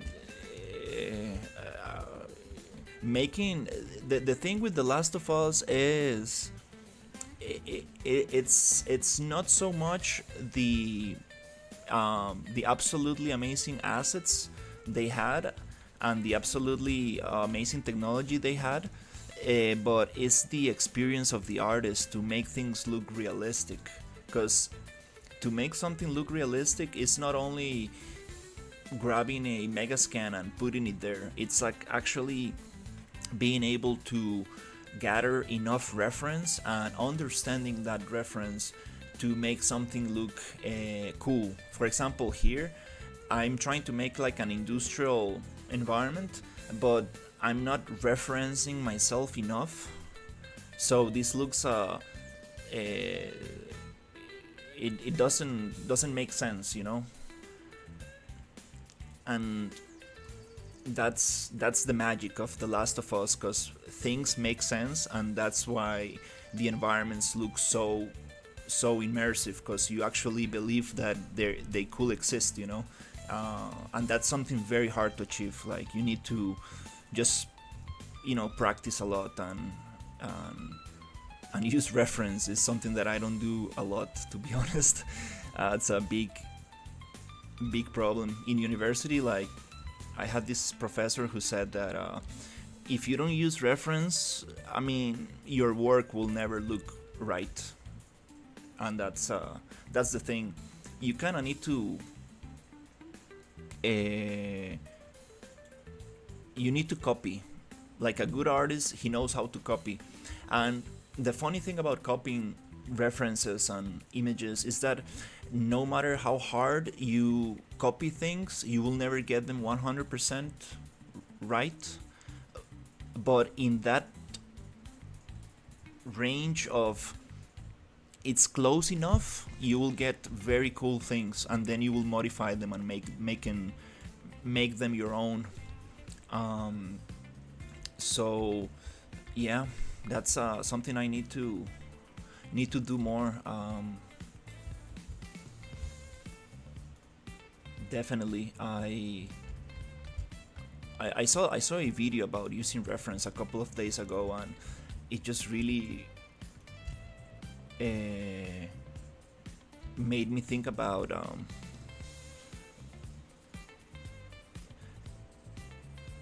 The Last of Us. It's absolutely amazing. Like, I mean, yeah, it's just, it really feels amazing. Like, you can really believe that you are in there. That feeling of immersion that you get, it's very hard to achieve. Like, very hard. That's why sometimes people say, oh, but now with megascans you can just do things super fast and easy. No, it's not that easy. Like, making an environment from megascans and really achieving something believable, it requires some understanding of um,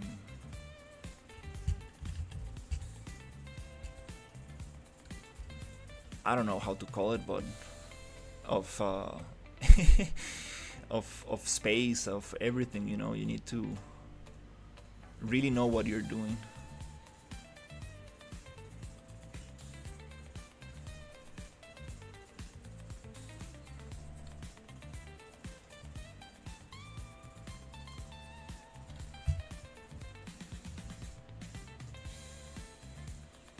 To achieve something like that. Let's see, I need to flip this on.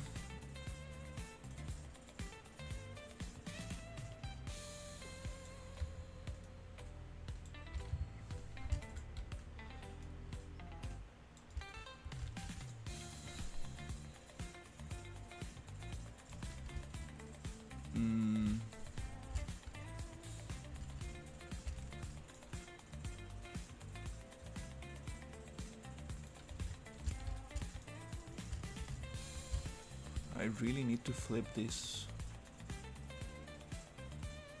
to the other side, I guess.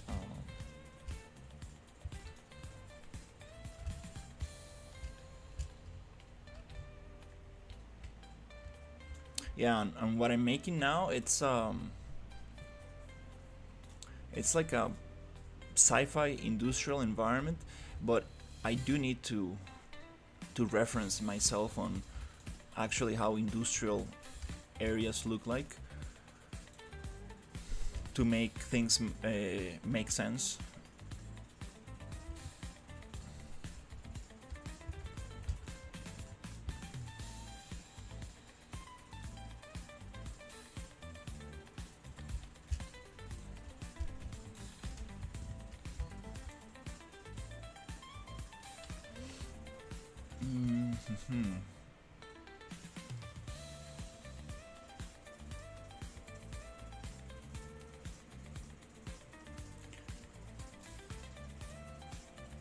Split Fiction. Is that the latest game from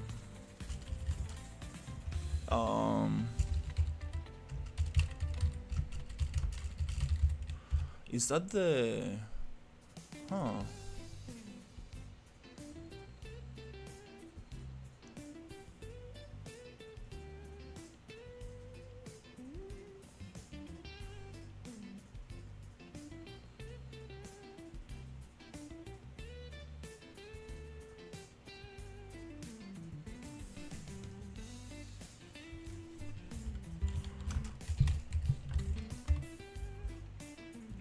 oh yeah, this is the indie game. Very cool stuff. Oh, I like this a lot. I like this a lot.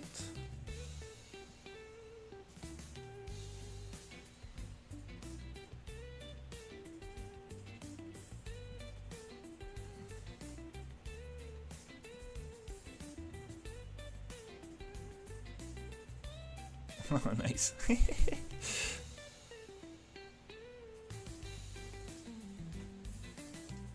I do want to have some creatures in like glass cylinders and stuff. That's awesome. You see, like, this is the magic of environment art. Like, they have like 1, 2, 3, 4, 5, 6 props, and they make the whole thing. You know, you don't really need to have little rocks here. You don't need to have like little bunch of little things. Like, they make like a whole space with so little. This is what I really want to achieve. You know, like, it's just enough to make the space feel complete. Here we do have more stuff. Yeah, it feels more crowded, but also that space to breathe is important. achieving that balance between empty space and crowded space.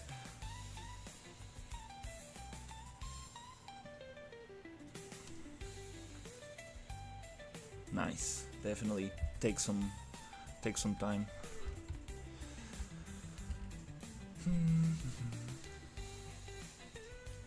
Age of Barat trailer once.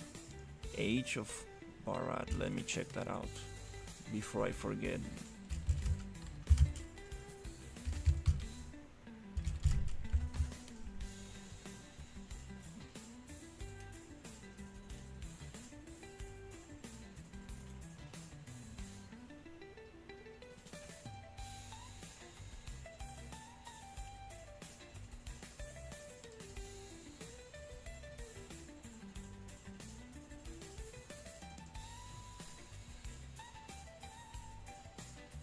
Wow, this looks like some God of War stuff. That's very cool. Oof, look at this cave.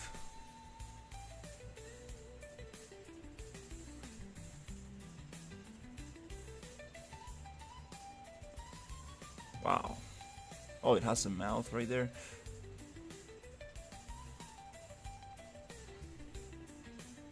There's like a swampy environment. Cool.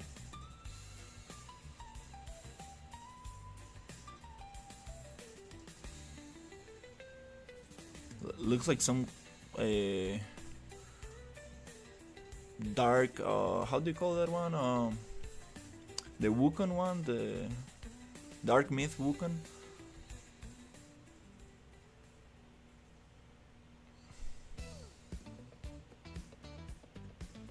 Yeah, I bet this is single player.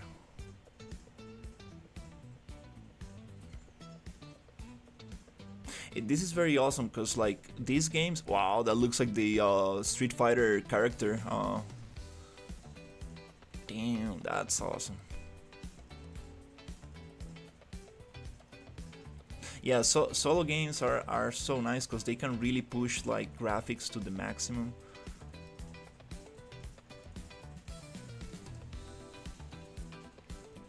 Nice, very nice. Whoa, that's amazing. It has like this Indian vibe. That's very cool.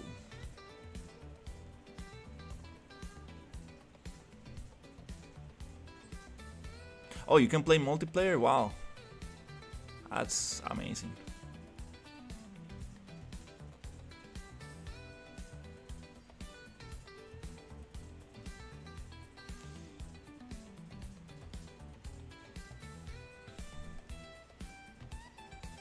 That's super cool stuff. Nice.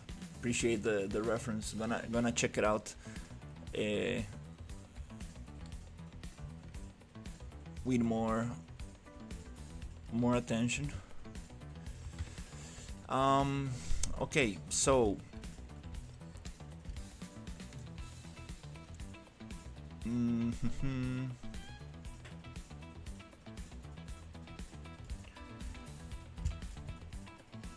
let's see, how can we fill this space a little bit?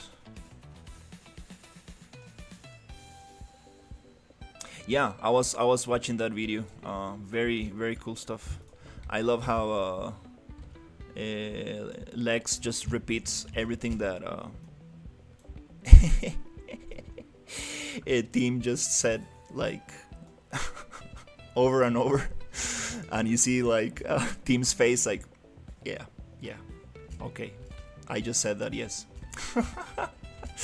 It's so funny. I mean, what else can you? There's probably nothing you can tell team that he doesn't probably know.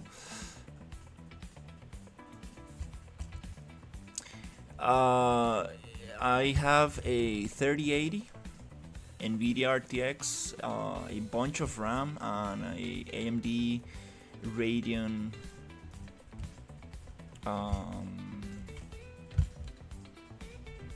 I always forget my specs.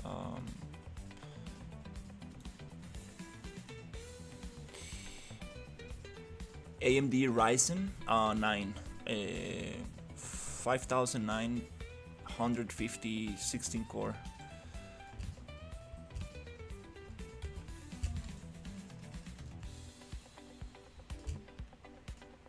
Not not the strongest PC, but good enough.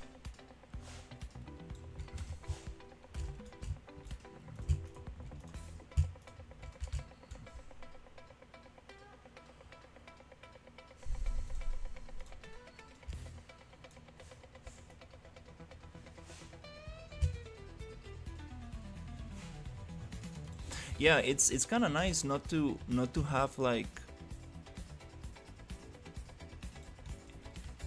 it's a very good computer, but like it's nice not to have like the strongest thing, because it's also nice to have some limitations while making a game, because you do wanna have some restrictions.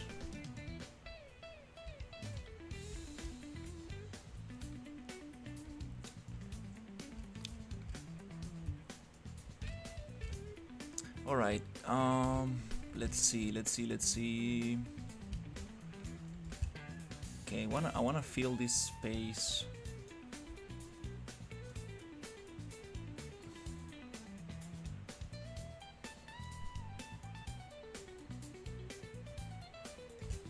I'm making a game. This is a this is an industrial sci-fi like water facility. Not sure exactly what's going on in there, to be honest, but this is the map. It's all unloaded, so you can only see the landscape for now. But yeah, there's a lot of stuff in here.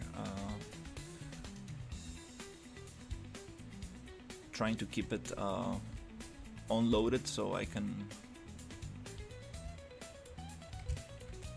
work on this area.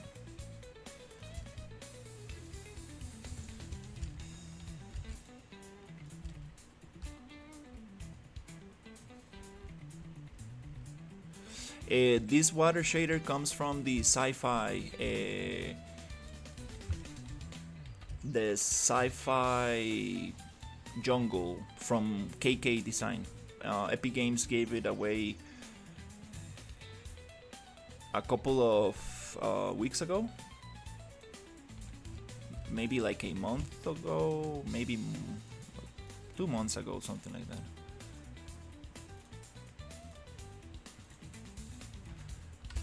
Very awesome asset pack. Really like KK Design stuff. I've been playing with it a lot. I mixed the jungle with the desert, and also the PCG graph that it comes with.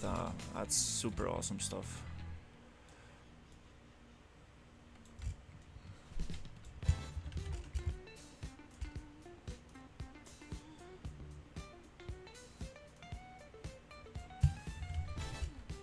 Alright, let's see if I can fill in this space a little.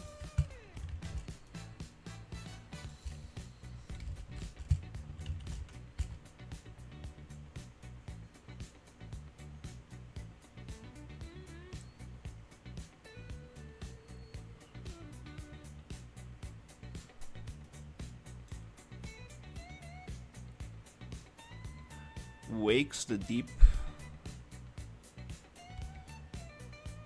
Nice. I need to check it out.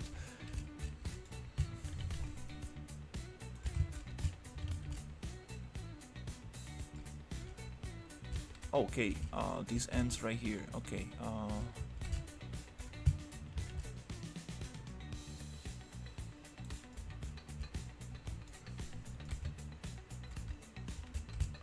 Okay, I do want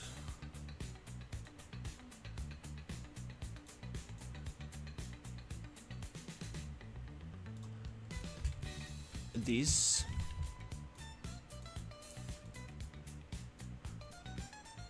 to be in the other floor.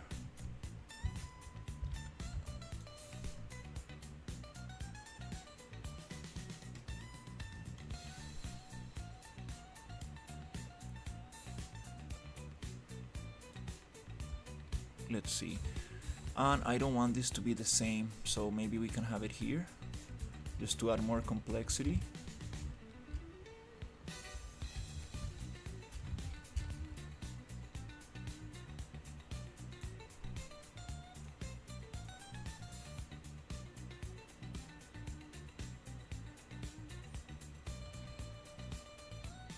Oh, moving this from such a far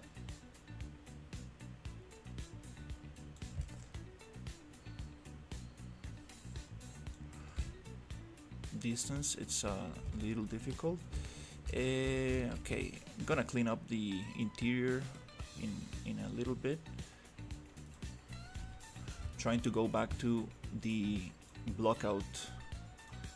Let's just play some things and make this space feel a little bit more complete. Okay, I do want a couple of stairs.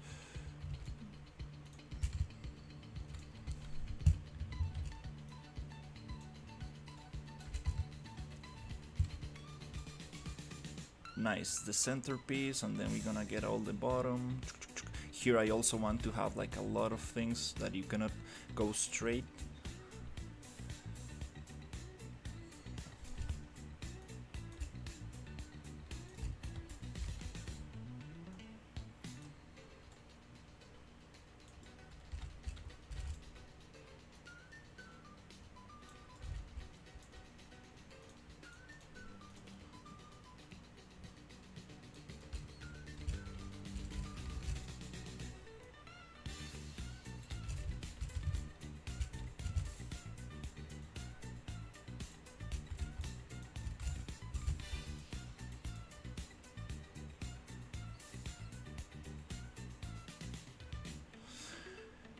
No, I haven't released any games. I actually my first job after university. I went to Germany for an internship, and then I got a freelance job from that studio. I went back to Costa Rica, and I got a job for 1 year for working as a blockout artist. So I was doing like a lot of the gray boxing for levels and stuff. I did that during 1 year, and then I did a lot of freelance doing like world building and environments, props, stuff like that. And then I got a how do you call this? I got a job in a publicity agency making renders for 3D vehicles. So that's what I'm doing now.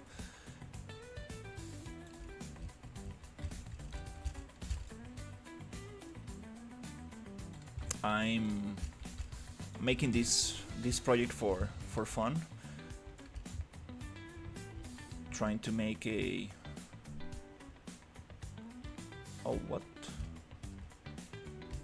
what is this? I thought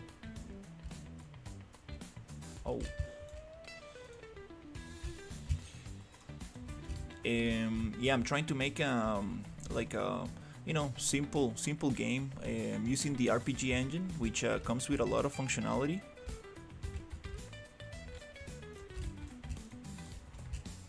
Yeah, the main goal is to be able to walk around this environment like with maybe two more players.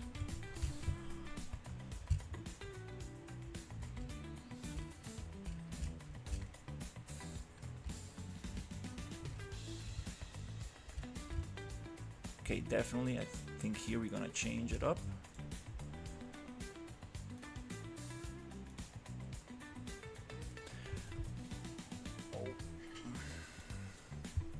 My feet always gets numb.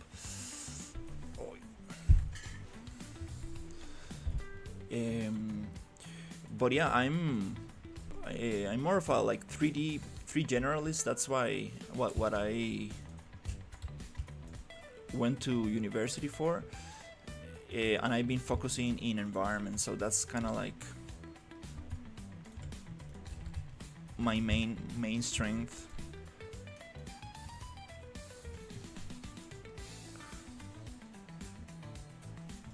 Right now I'm doing a lot of world building, kind of like putting things together, like building Legos kind of thing. For example, these pieces here, I didn't model this, but I did the kit bashing, right? Like all these are different models that I put together.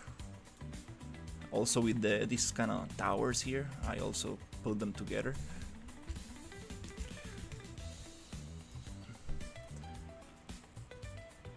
And once in a while, I do make stuff from scratch.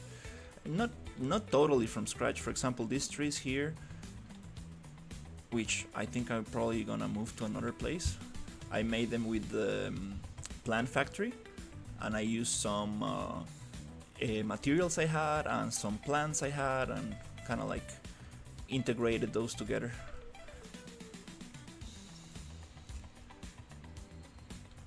And these trees, I think I'm gonna push them somewhere else. Yeah, I think they're gonna go somewhere here with this. Oof, I can really feel the difference in frame rate. That area is too heavy. For example, these wooden structures, I also kit bashed them together. I didn't make the wood pieces, but I did change the textures and added like little plants and stuff to them. So it's kind of like I've been putting things together.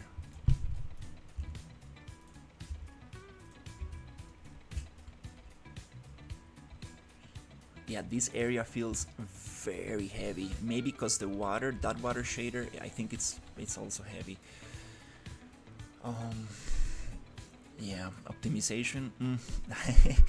Oof. Yeah, I'm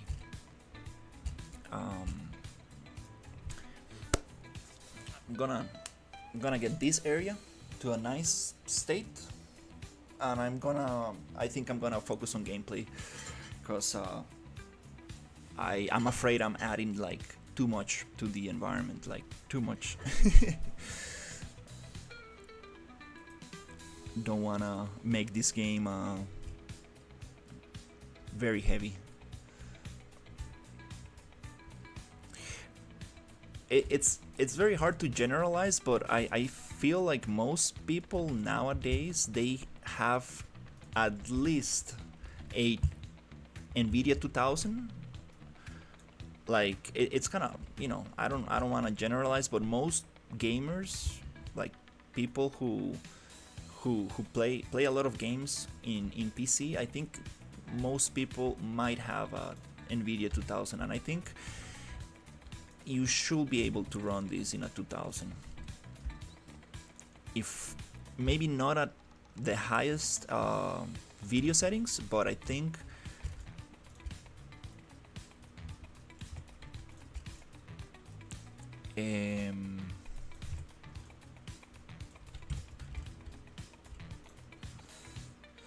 yes, it is a shooter. The RPG engine comes with okay, here I want to build something that, like, some kind of structure that occludes the player, so you need to walk around and shoot guards. Here I want to have these guards. This is like an RPG survival where you can like have skills and level up and craft and do all that crazy stuff. There's a lot of functionality to this RPG engine template. It's very cool. Kind of like, this guy is dry, like he never seen water in his life. Like, we need to make him a little bit more glossy, more shiny, because he's going to be in a wet environment. Also, this toad is super dry. I need to work on the roughness map. The eyes are super nice, super shiny, but the skin and the leather, it looks like it came from the desert.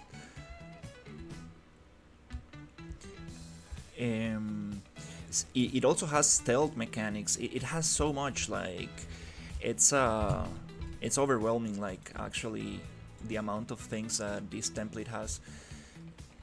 That's why I need to just start actually building the game, because I can just spend forever in the environment. You can keep adding details and details, and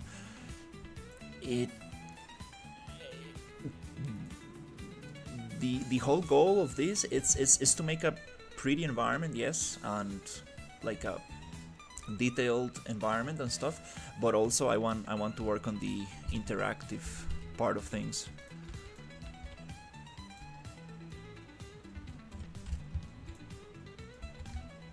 So yeah, I'm gonna get this area and focus on the gameplay, start making tests, and see if I can make my first build. It's called RPG Engine. Let me get it for you here.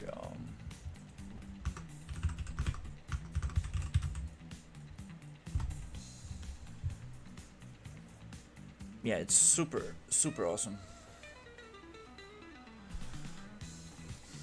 It's getting a lot of updates, like a lot of updates. The developer is really pushing it hard. That's mostly the main reason I haven't updated yet, because there's like an update once per week or something, so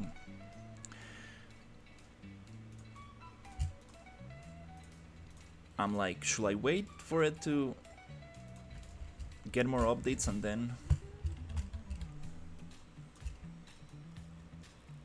update the project? But at the same time, it's like, I mean, it's gonna keep getting updates, so might as well just get it. If not, I will just wait forever.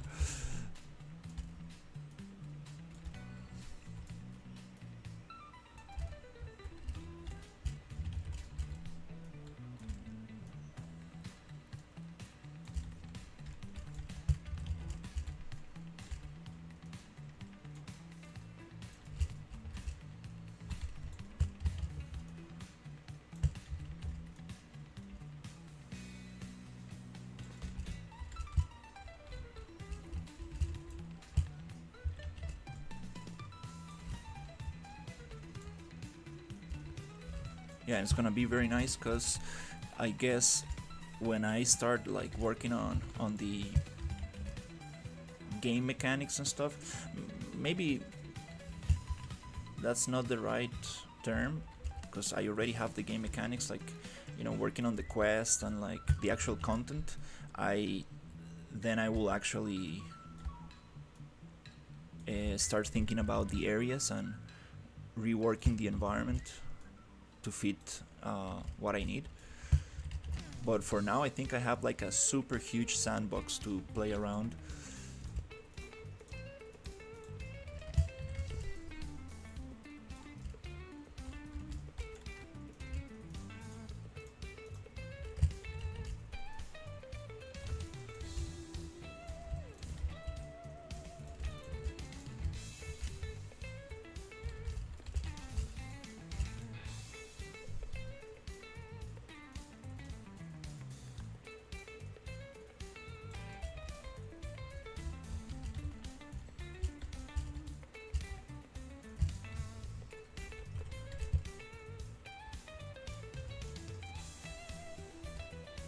Nice. Bunch of catwalks everywhere. Oof. Oh.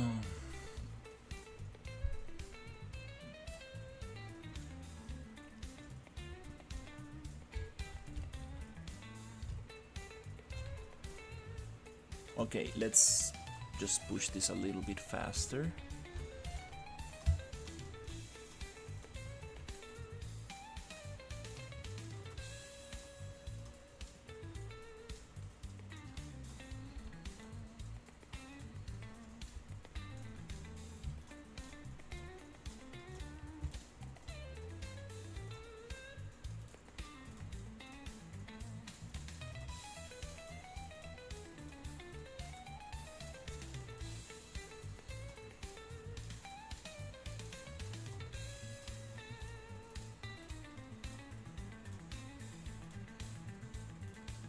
Oh, this is buggy. Okay.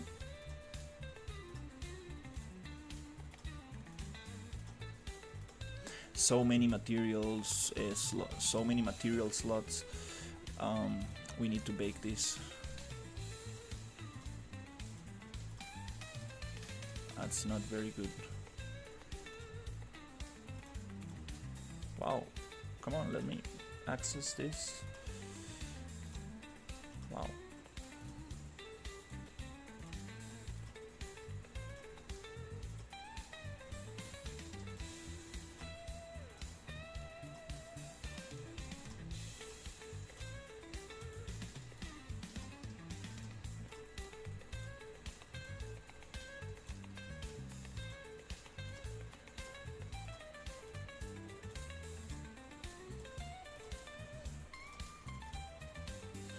There's a better way to assign materials. Need to check that shortcut.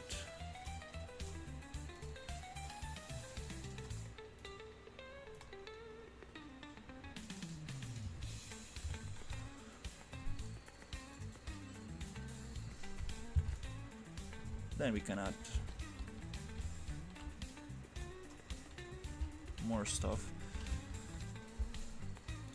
Okay.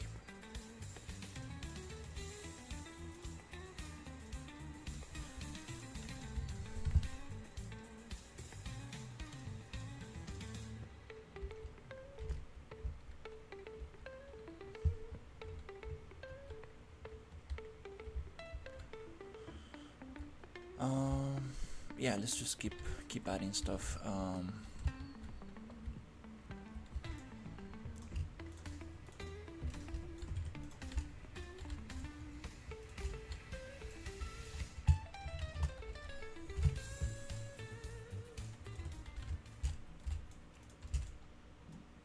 Probably not meant to be like that, but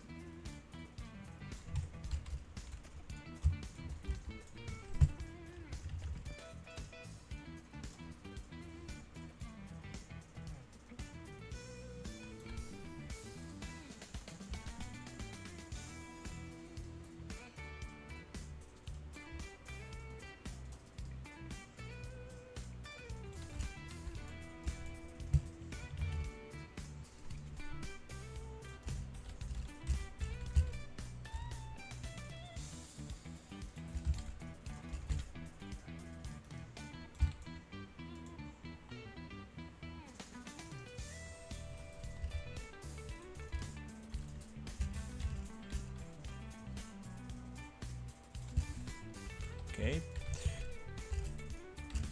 The question is, can I push this against the wall? Oh, you know what will be cool? To walk underneath these pipes. Can I push them down? No, there's some kind of collision in there. Oh, they're kind of like touching the ground already. It looks like they're floating, but they're actually not. Yeah, it would be very cool actually if I can get this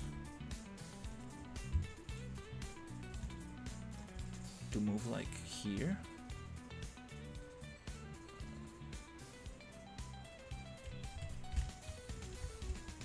And also have some kind of connection from here to there.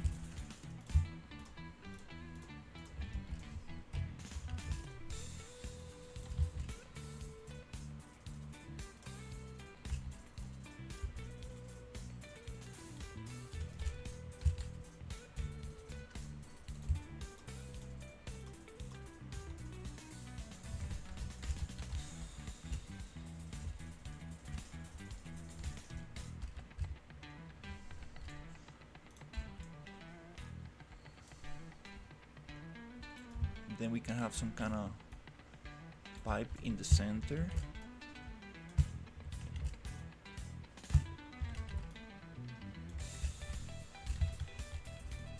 Okay, this allows for a lot of interesting areas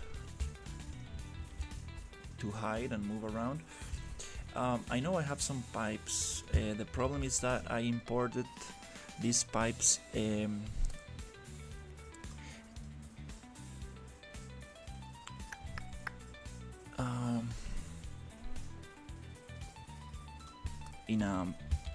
as one piece, and it's called pipe set or something like that.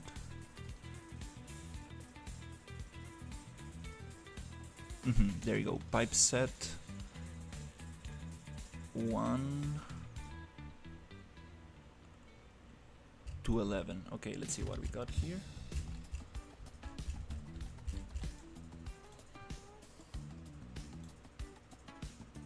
I think they're gonna be huge. Oh, actually they're not so... Oh, yeah, they're huge. Okay, let's see what we got here. Cables, very cool. Not for now. Okay.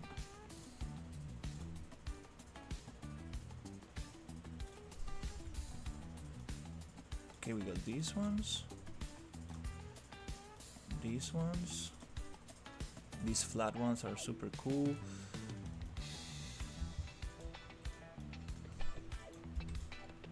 We got that.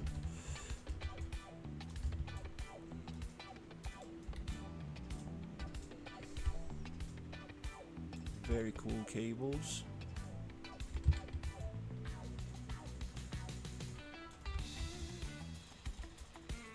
Okay, we got these.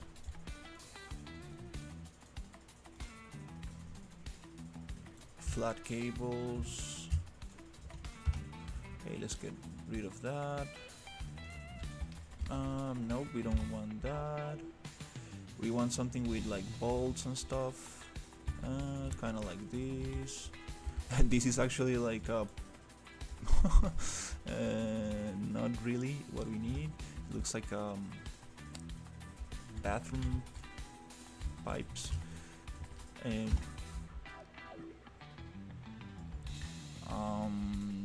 cool cables, and these ones, and these ones.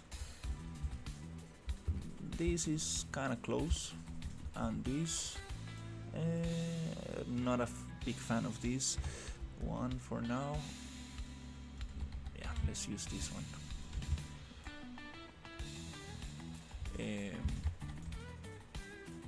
So here, okay, I'm gonna okay, let's see the scale. Okay, copy, paste. Okay, they're meant to be super small. Okay, so no problem. I want the straight pipe here, so I'm gonna make a copy of this, duplicate. Then I'm going to go to modeling, model, polyedit, attributes, generate polygroups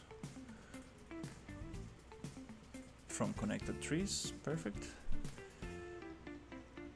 Then I want to, oh, the pivot point is right where I need it. Awesome. Let's just delete everything I don't need.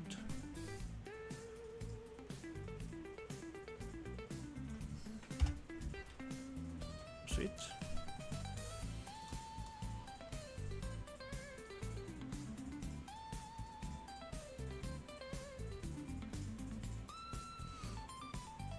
Come on, modeling mode, why is it taking so long to exit?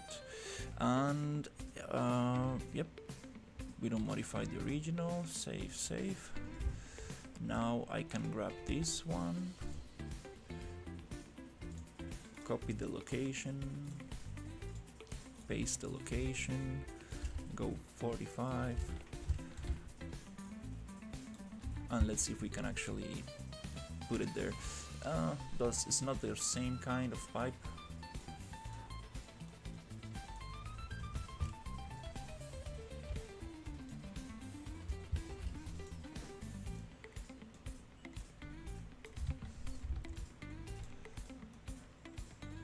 But let's see if we can make it work.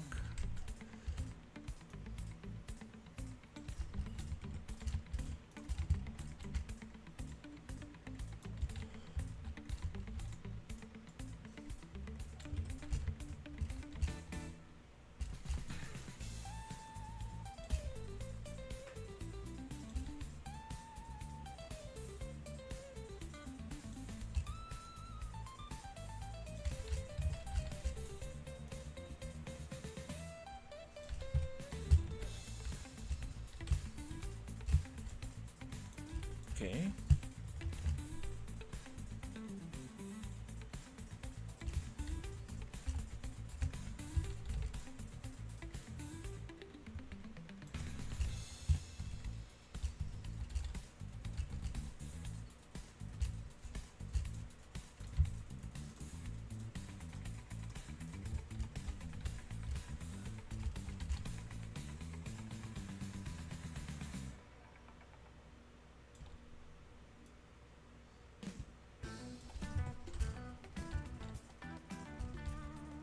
Cool. Can I rotate this?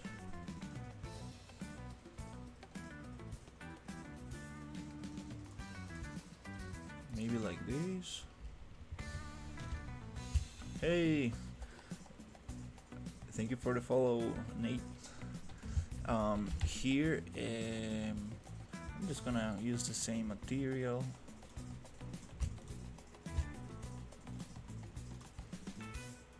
Then we can actually add different stuff. Okay, we need another pipe here that goes to the wall. That'll be cool. The question is, how can we make this snap to the right?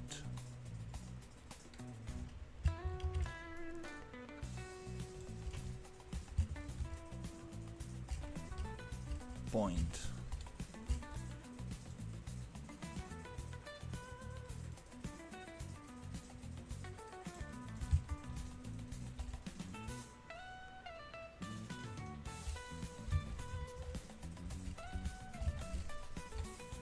Something like that.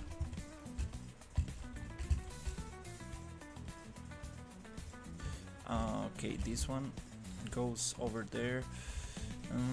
It has these pipes blocking here. Okay.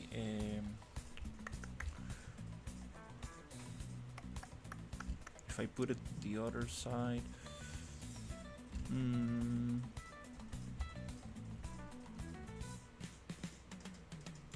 Okay.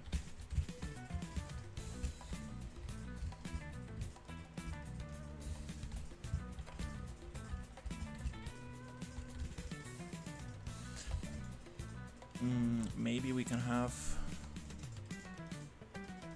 less of this. Okay, maybe we can get rid of those ones.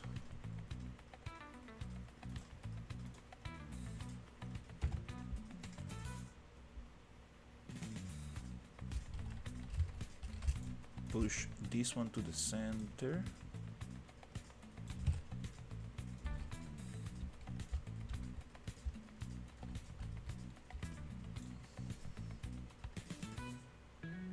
And get rid of those two.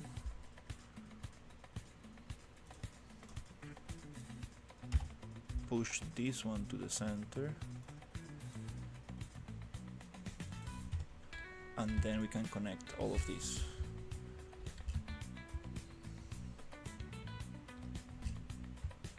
It blocks a little less the view. I think it works. Okay, let's see how it goes.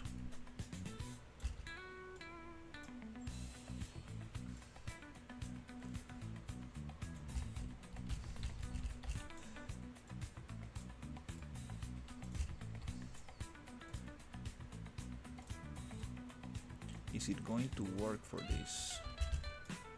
These pipes are not the same kind, but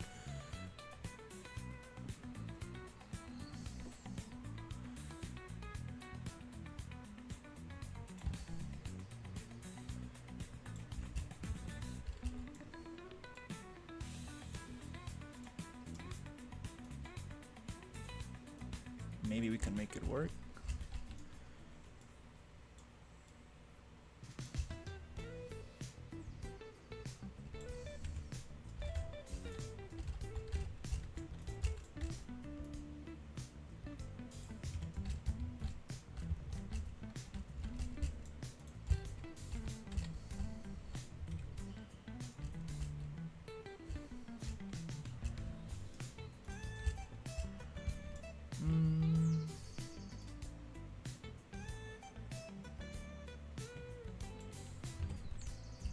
Okay.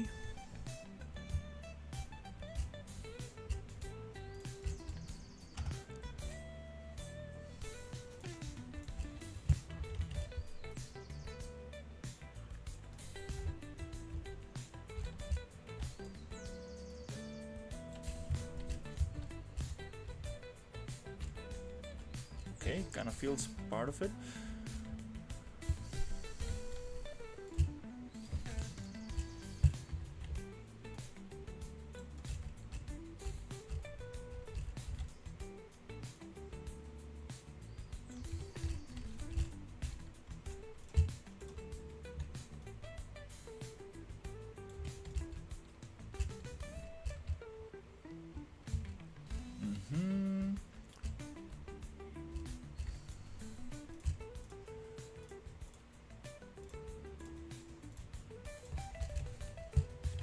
And I think we got a nice module. This we can like make a group and just duplicate.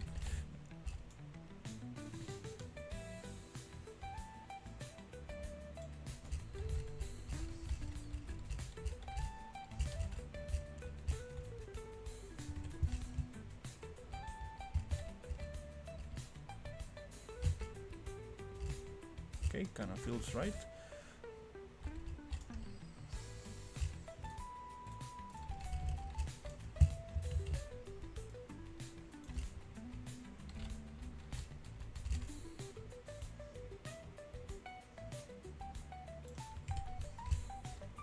Nice.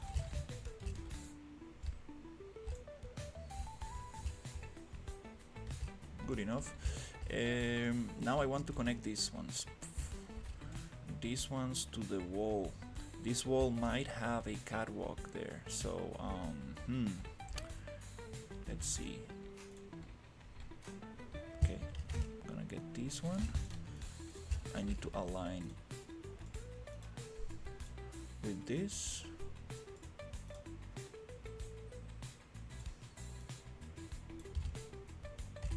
And I need to make it huge.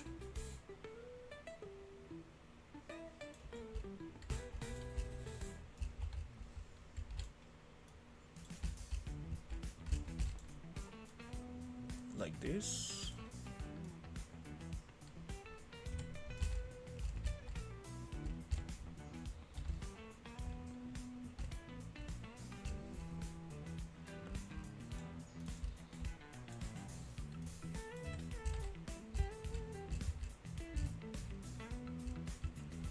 Okay. Goes below. Okay. I guess we might need to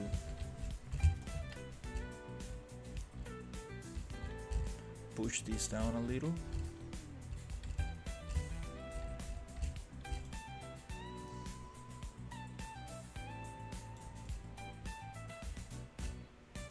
It doesn't feel right.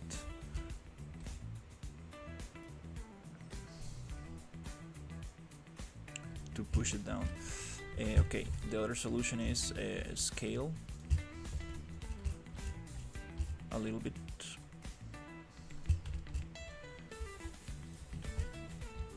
Just enough. So this one, I also need to calculate the the catwalk, so it should be around somewhere there.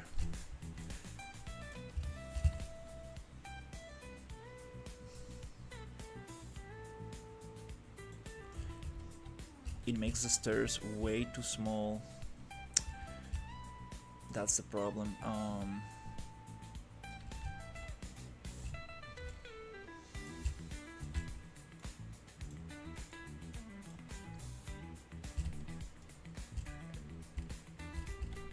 I think he can walk in there.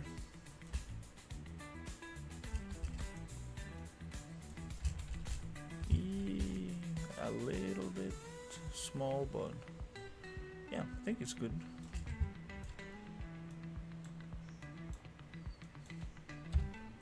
I mean, we're gonna have like drones kind of like operating these things, so I don't it's always nice to make stairs and ladders make sense. You know, you don't want something too small, too big, just to keep the scale as believable as possible.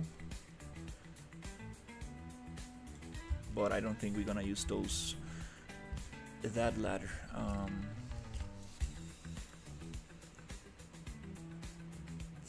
And I think this, what happens if I make it?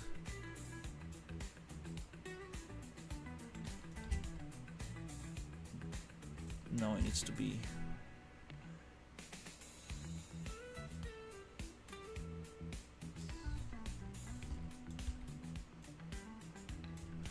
smaller.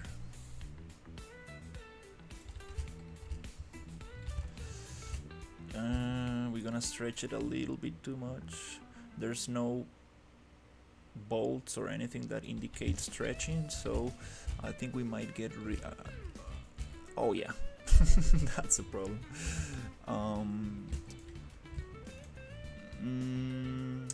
Well, another solution is, yeah, just kind of like whoop.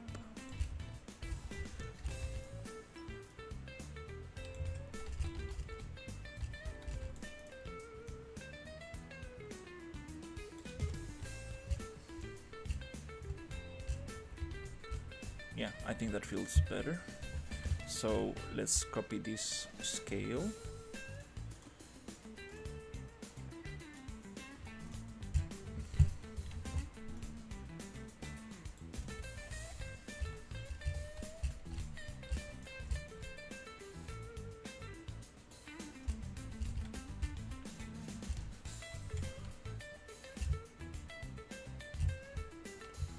All right, cool. So now we have where to hide.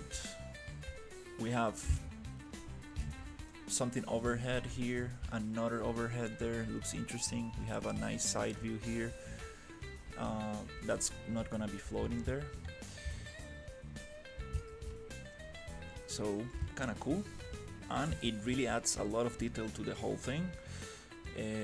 That's a nice module we can just repeat and repeat and repeat, but we need to make a couple modules like that, so it gives more variation. And this texture, this repeating texture, I need to fix that. There's a tutorial I need to check to see how we can blend that a little better.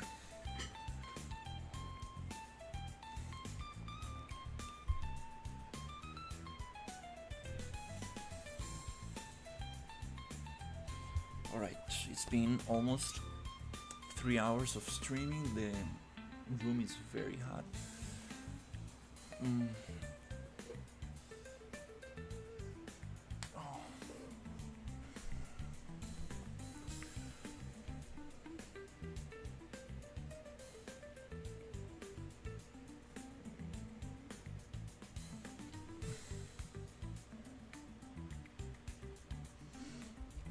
But we are moving forward. We are getting some progress.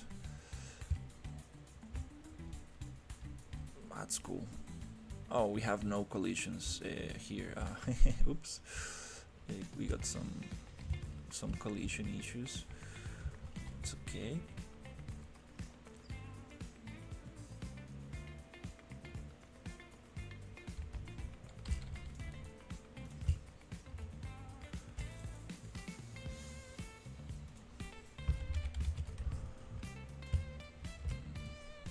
Just gonna make it complex for now, just to be able to walk.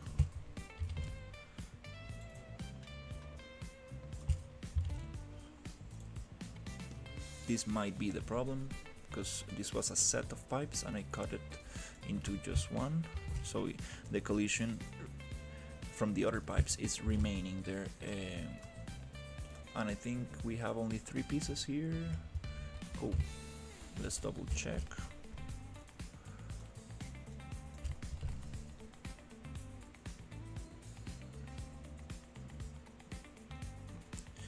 We need to simplify that collision for sure.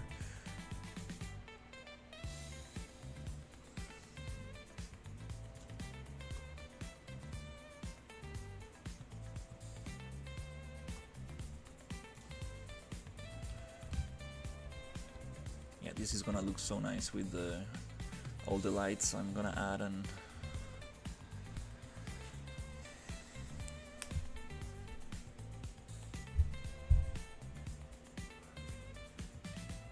already giving me some Metal Gear vibes.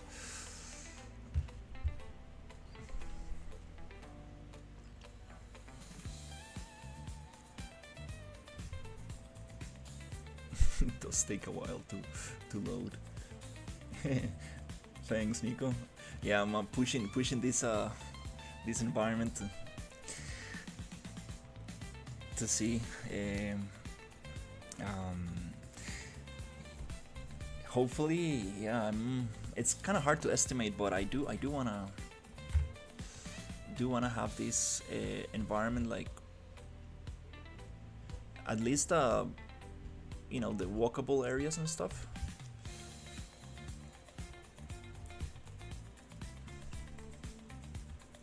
I don't want to add enemies or guns right now, because I'm going to just get distracted.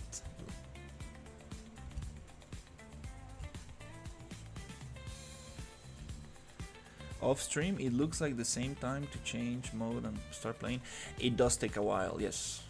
It takes a while, around 30 seconds or something. It is slow.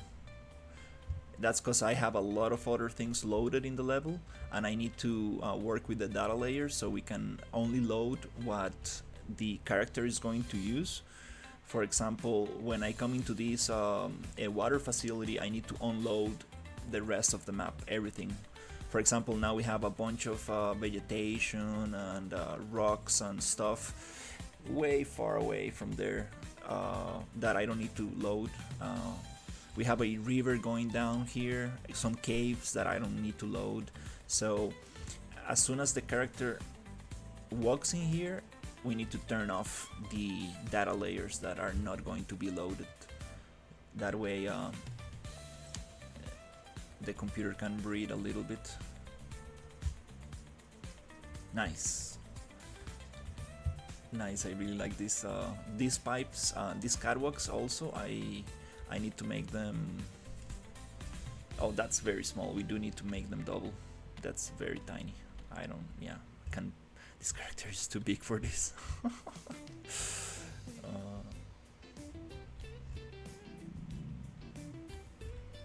No, don't fall. No. Oh, damn it.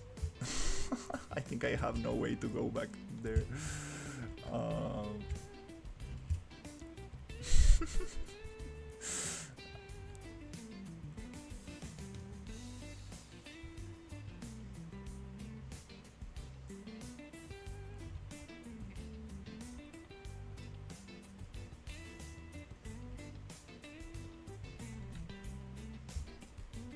Yeah, these stairs are absolutely terrible. I think we need to add an in-between there.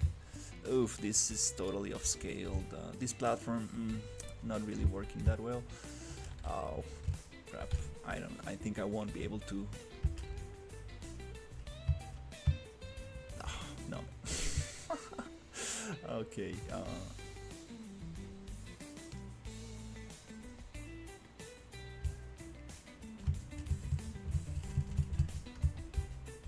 yeah. I need to think about that. What happens if the player goes down? We need a stair that goes back up.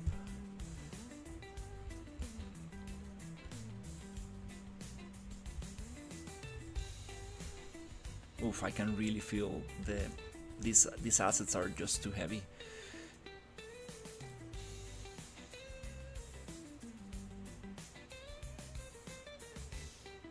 Mhm.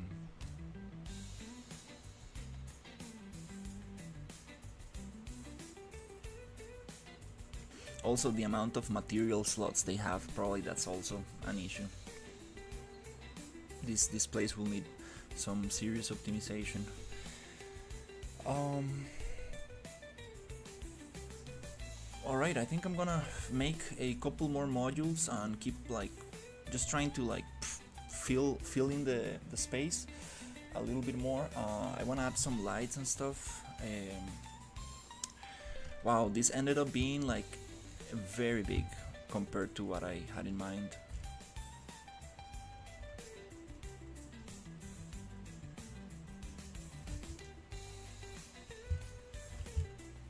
Do need to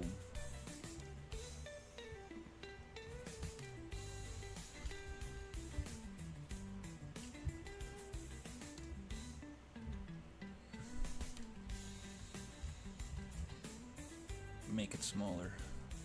I mean, not make it smaller, but like really fill in the space. I think double catwalks feel very nice. Yeah, this is too small. And also all the structures that go underneath.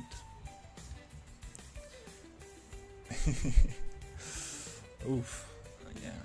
There's some stuff that is off, a little bit off.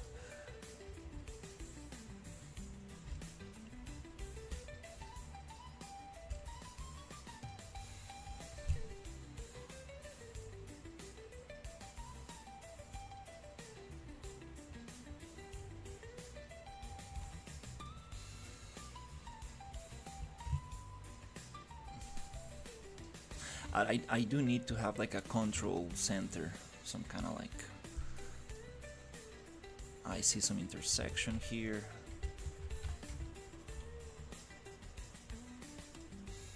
And here, I think we might need to make this just a little bit smaller.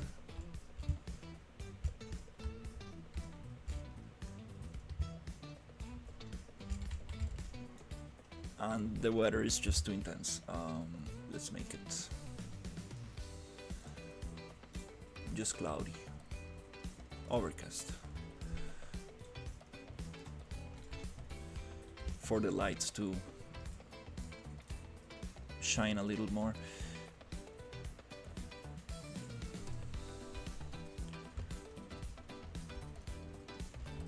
Okay, so we got this thing. This is a nice module that I think that we can repeat to this side.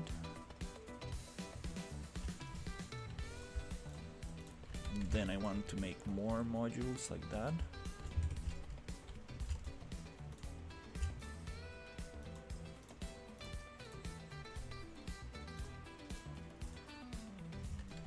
This is the cool thing about industrial spaces, that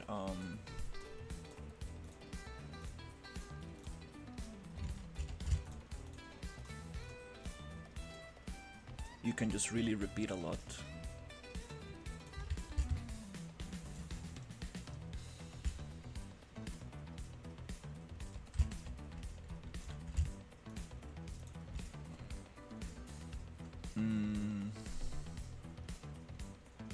It would be nice to merge these.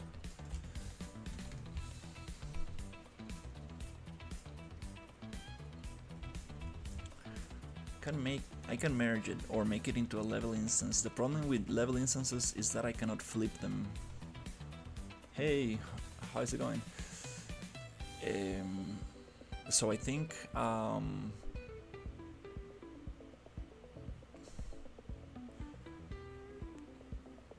and also the problem with merging is that you cannot modify much after merging. It's like the final step.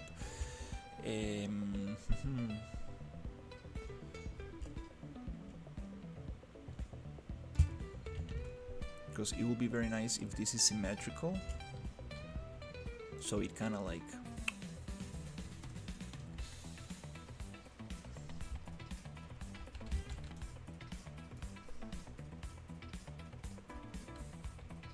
and also it will be nice to make it snappable, so it just snaps.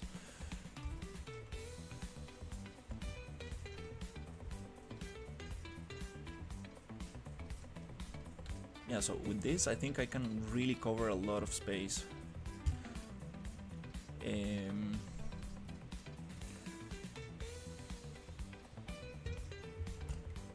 gonna make it a group. Again.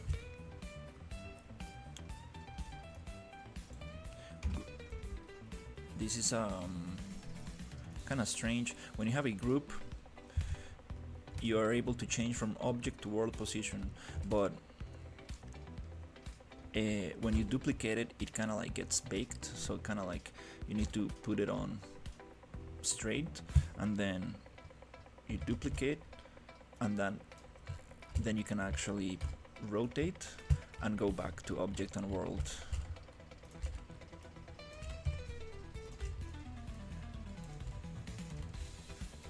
Kind of want to see how this looks here. Let's make it a little bit more.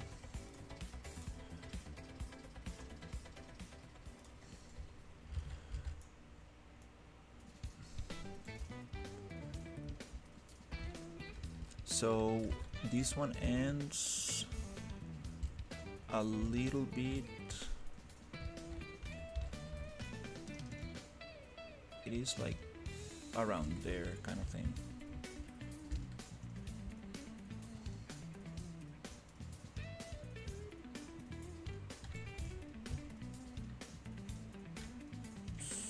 Somewhere here.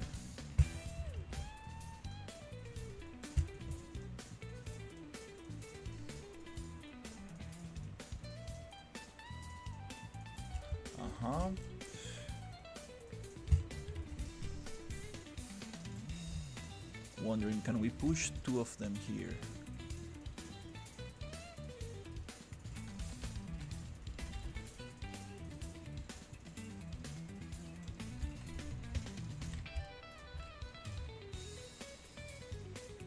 Oh, not really. Does not allow me to. Without blocking this entrance.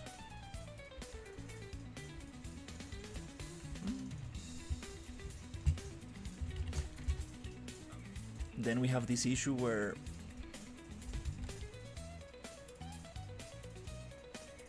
this one is completely in. It's a little bit thinner.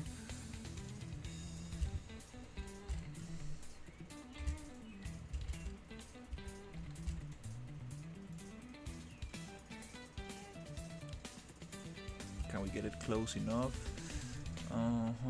These pipes.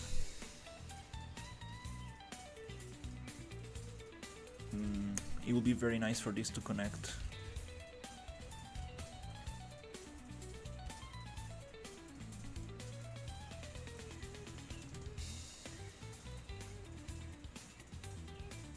Something like that.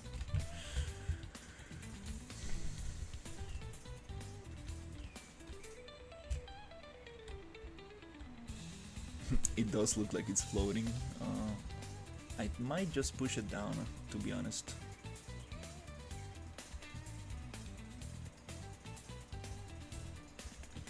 Nice, nice, nice, nice, nice. A lot of pipes.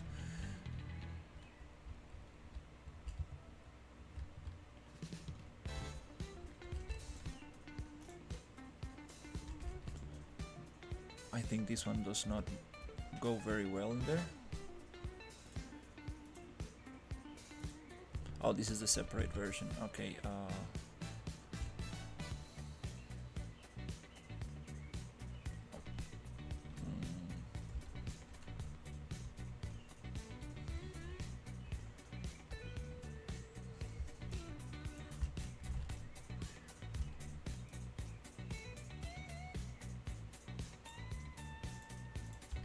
Maybe having these two together.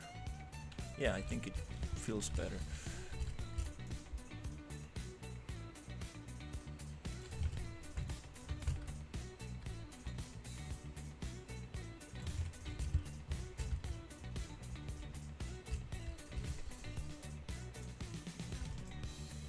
let's group this one.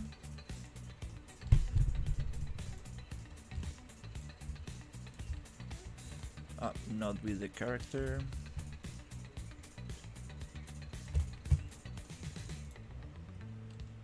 I think we got it. I always like to hide my groups just to make sure that I selected what I needed to.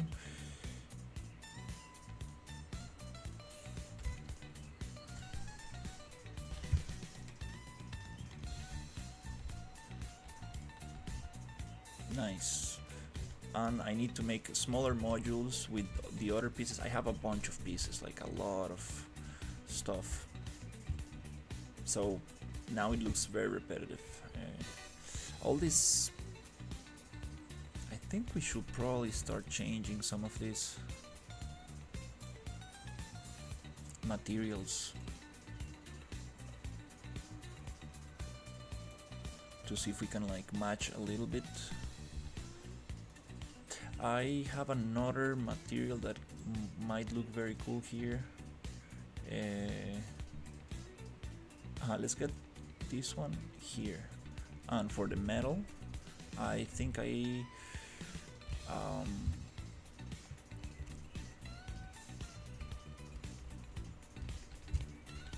this one might look very nice. Mossy and slippery, okay.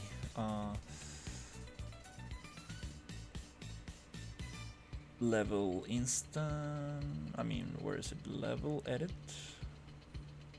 Oh, this is not a level. It's merged. So yeah, let's just find it here. Let's start changing some of these. Right there. Boop. Oh no, the material has opacity. Oh, okay. So yep. Which is I'm not sure if this is very good for nanite. We have a opacity mask, so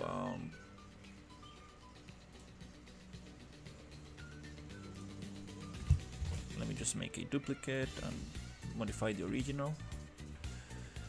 Let's see if we can make it a little bit greener.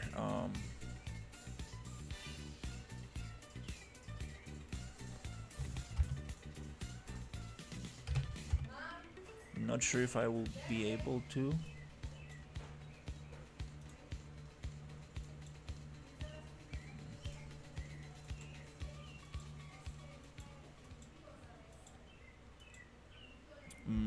Make it greener since it's just black and white kind of thing. Yeah.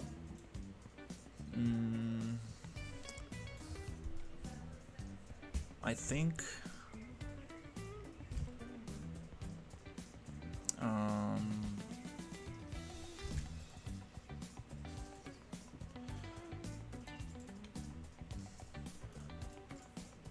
let's just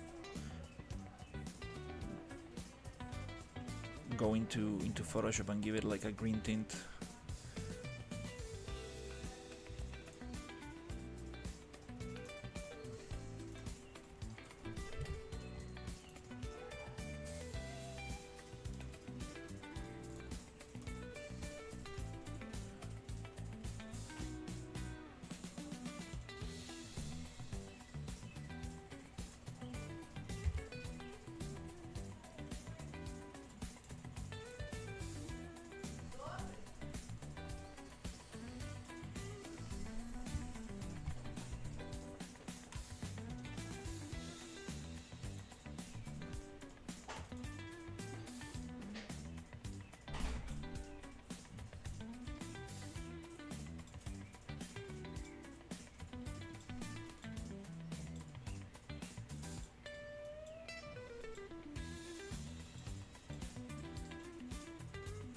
Maybe something like that.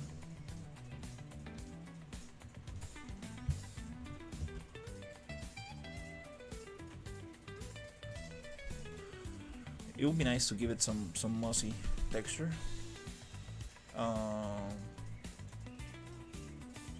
Might not be a good idea because it might not tile properly.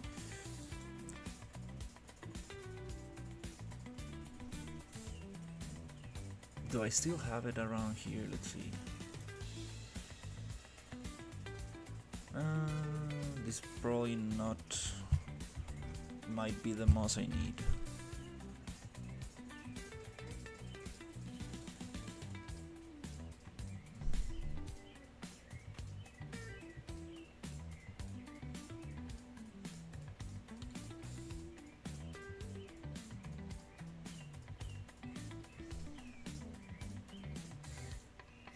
The problem with this is that I'm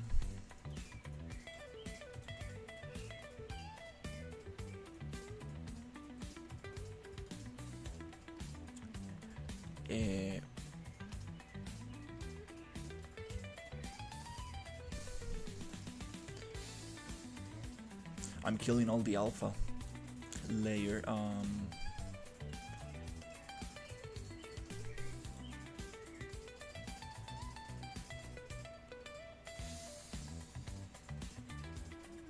Damn, I haven't used Photoshop in a while.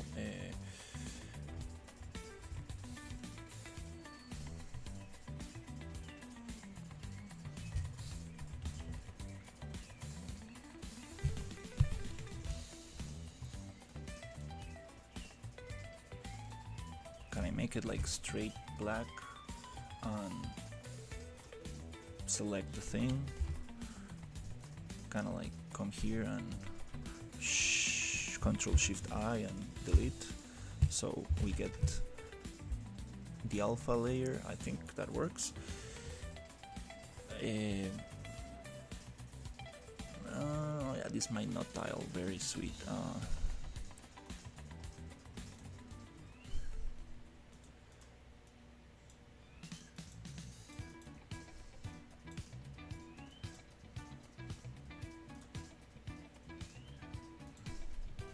Let's do the same thing.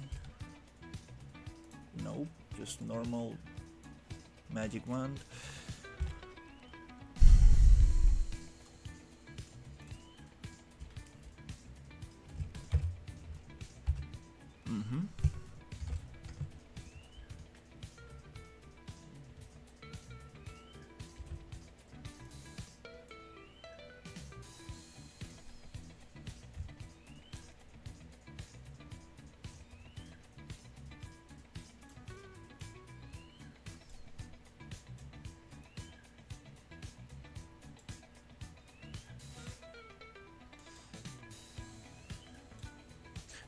Something tells me that the moss is not gonna look very sweet.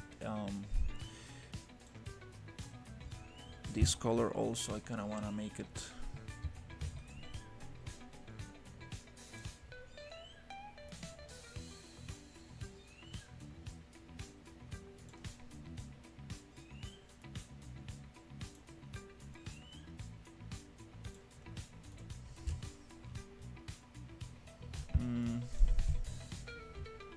anyways.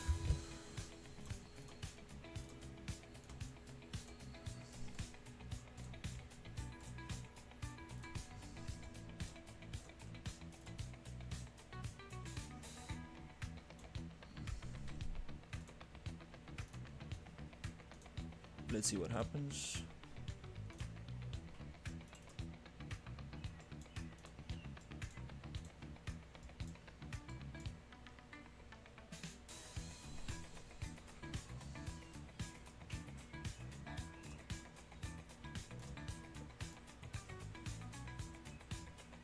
Looks greener.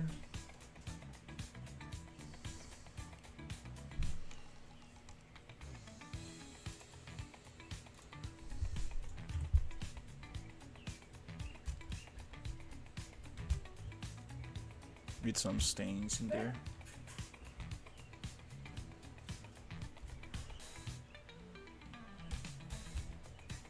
Kind of works. This, to be honest, it might need to be replaced.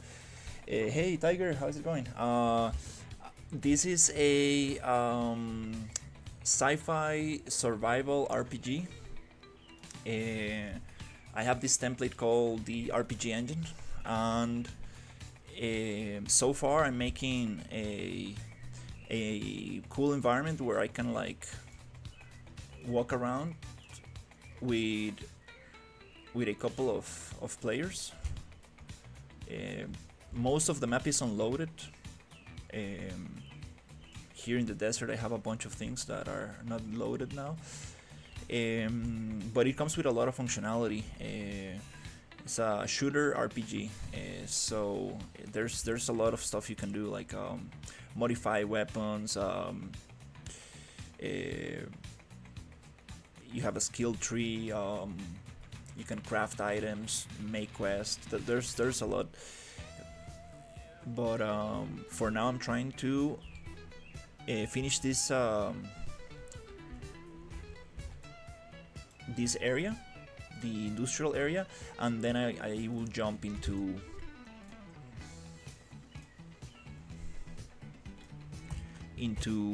making the content for the game, which, because the mechanics are basically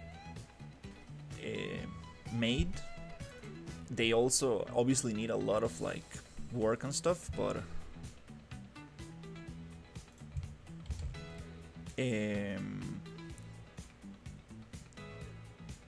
yeah, I really want to get this area done, and then start with the actual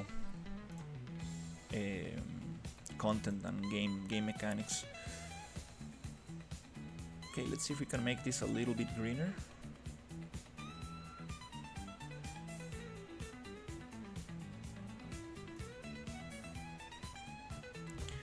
I appreciate it.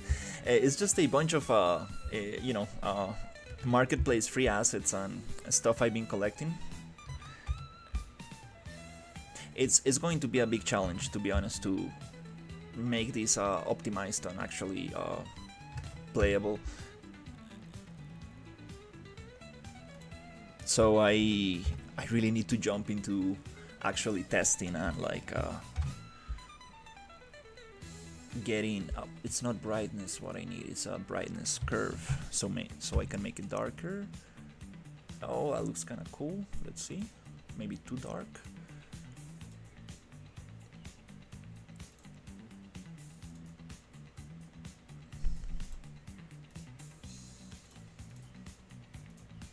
But yeah, so far I will be very happy if I can get 3 or 4 players together to just walk around the environment. That'll be awesome. Looks a little bit too mossy.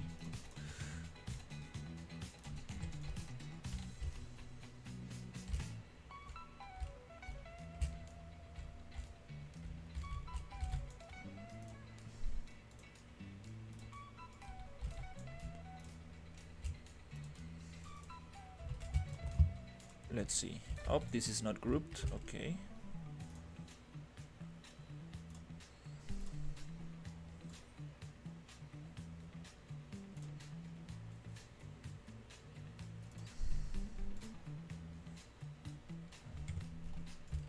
Okay, I need to modify this one. Groups lock.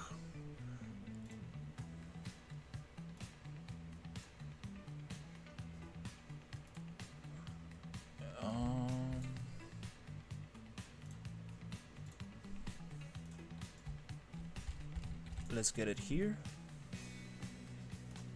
Oop.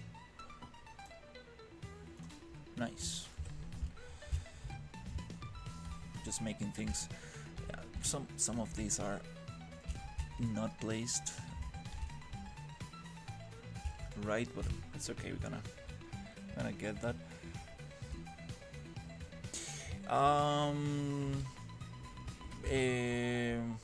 Not so long. I think it's been like a couple of months.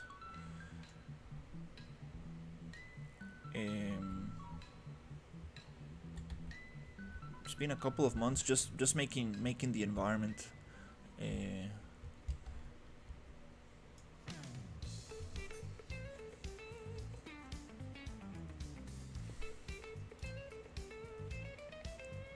Let's see. Oof, wow, it's super hot in here. I have 2 computers in this room, one for the stream and one for Unreal, and it just gets very hot. Mm, but yeah, it's coming together. This area, super happy with this area.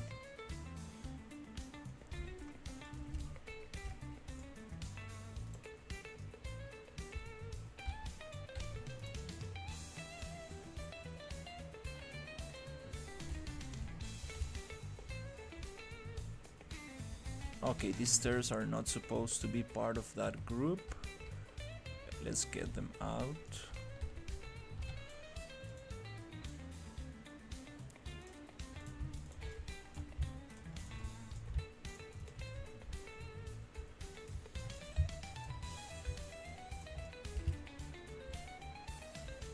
I think that's it. Yeah, this is gonna look super awesome when I start adding lights and stuff. Groups, remove from group, and then I can lock this, which is the main group. Nice. Now I can move this without affecting the rest. Oof, yeah, this is pretty heavy.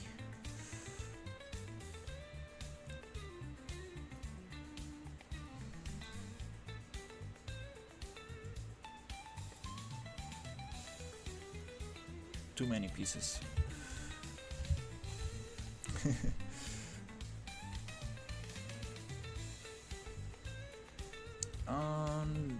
There's something about this color that I want to change. I want to make it less saturated.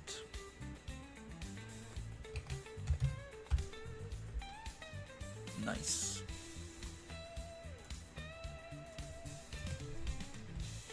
Blends in a little better.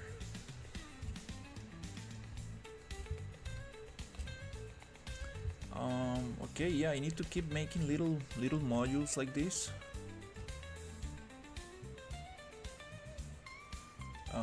Need a catwalk to go down here. Need to make more modules like this so I can keep placing them. Continue with the catwalk, some stairs to go up, to go down. And basically we are using the same thing in this side. It's like symmetrical but flipped. So I think I can copy the whole thing and push it to the other side. That's gonna save a lot of time. And it still looks kind of different because it's not exactly symmetrical.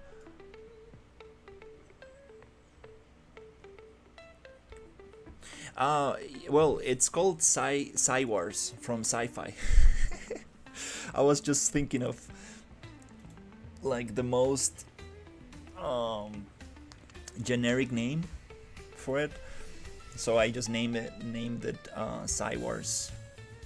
Yeah, I already got my Steam page. It's not public yet because I don't have a build yet, but I'm gonna put it for free just as a learning experience. Just wanna.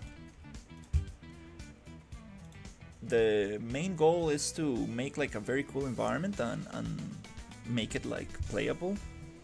Because I've made like a nice, you know, let's say like nice pictures, right? But I want to make something interactable. That's what I wanna try.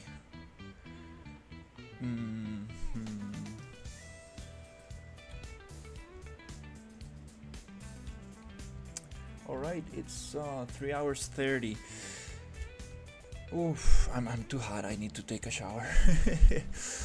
I'm gonna finish this catwalk here, and I think I might be able to duplicate this down. Yeah, really wanna push this environment because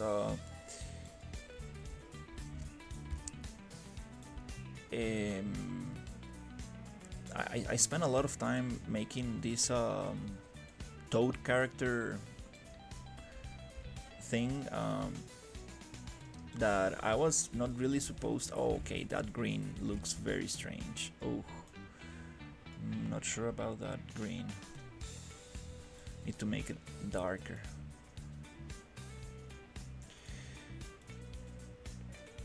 And it's too shiny also. We don't need to make it so shiny.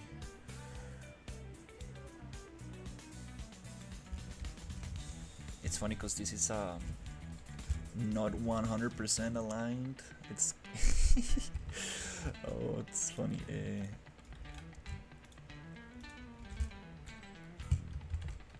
But again, it's gonna be very hard to notice.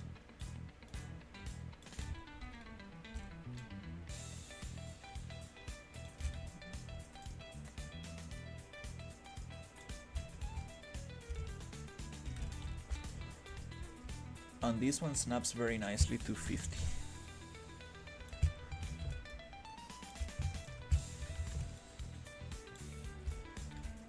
Nice, I'm just gonna finish this little thing here.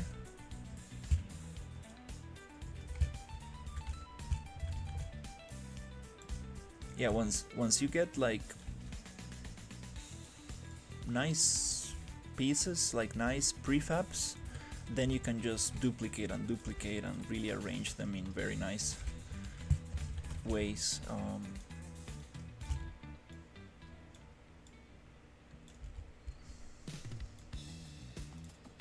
So it goes a little faster.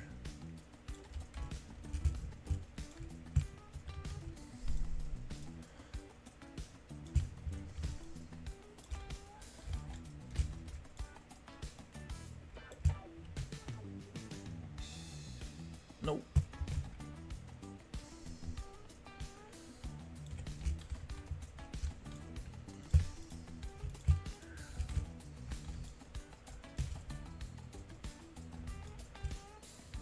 I appreciate it. Have a great night.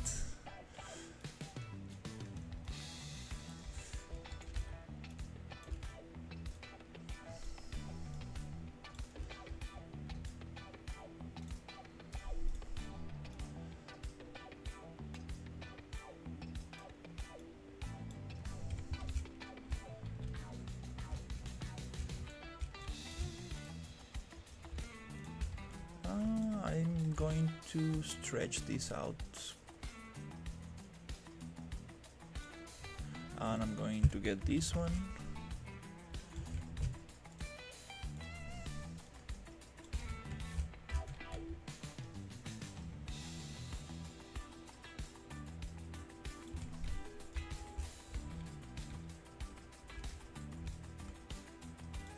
This is so weird, like it's nicely aligned here and then it goes up a little. Yeah, these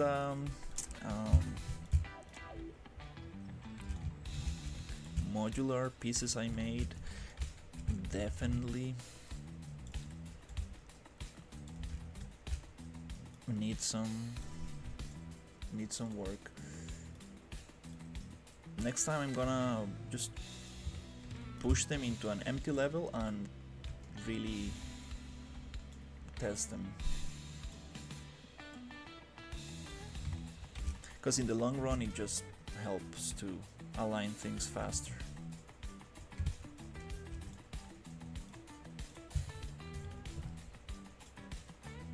What? Okay.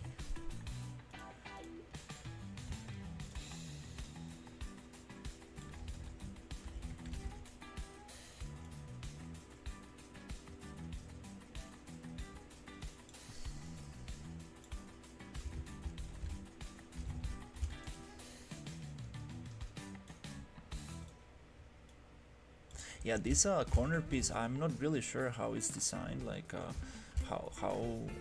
what's the logic behind snapping this one.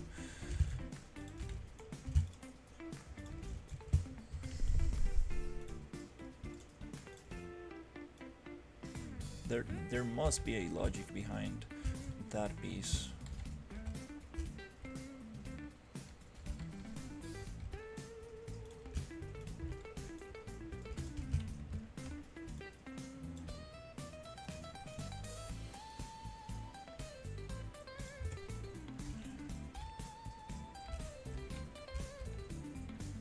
just feels out of place. Okay.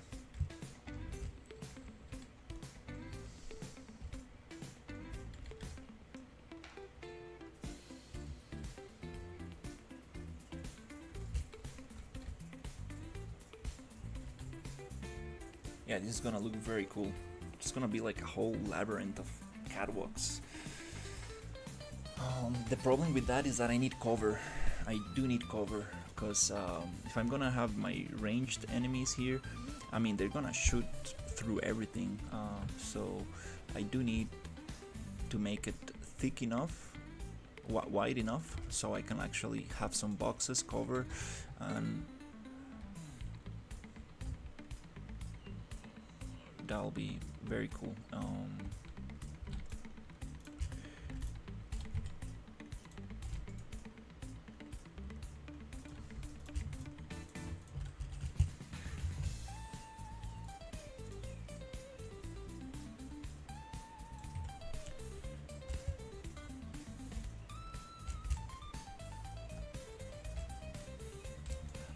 I think those could go a little bit out like this.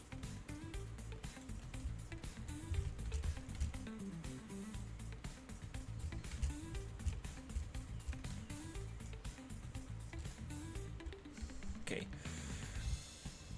Yeah, it's coming together.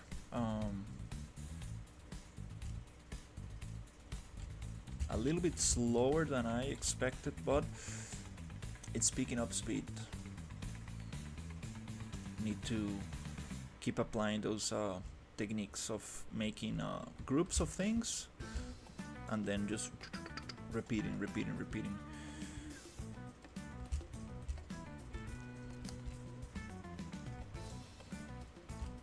Okay, let's see this group.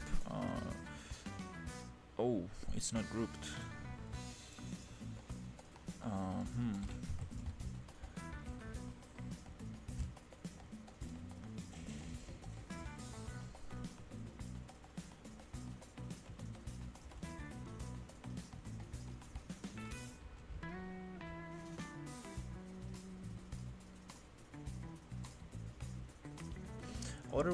The other way to do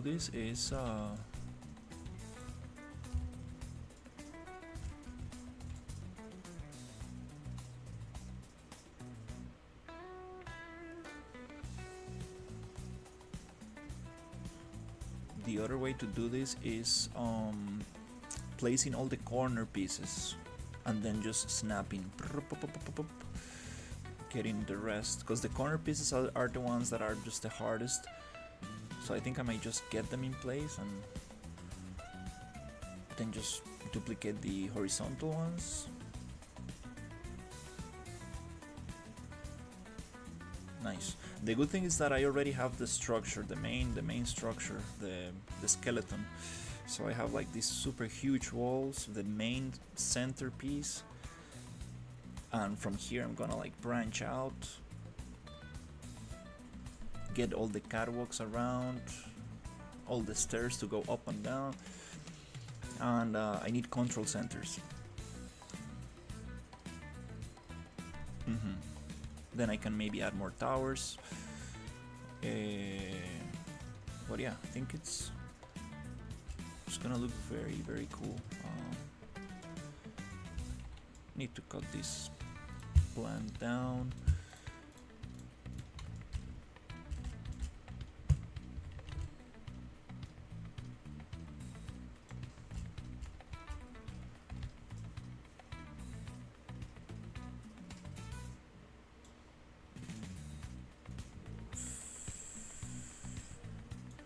Maybe 10 units.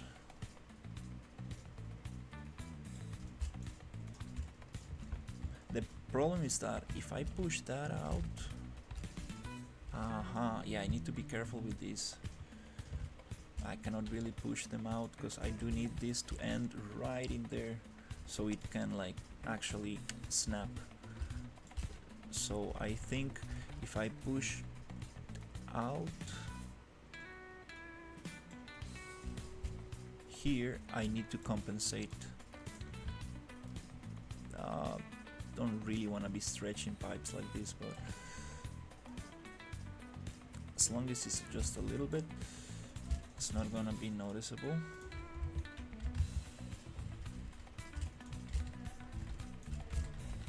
And that's the funny thing about environments. Like if you're playing like Warhammer 40k or something that it has like beautiful, huge, super detailed environments, you're just gonna glance at them for a couple of seconds and then continue with the gameplay. So it's kind of funny.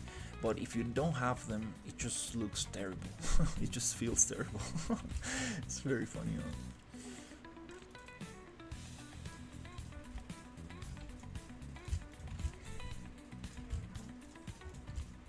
But it's a combination. It's about everything. It's about the whole experience.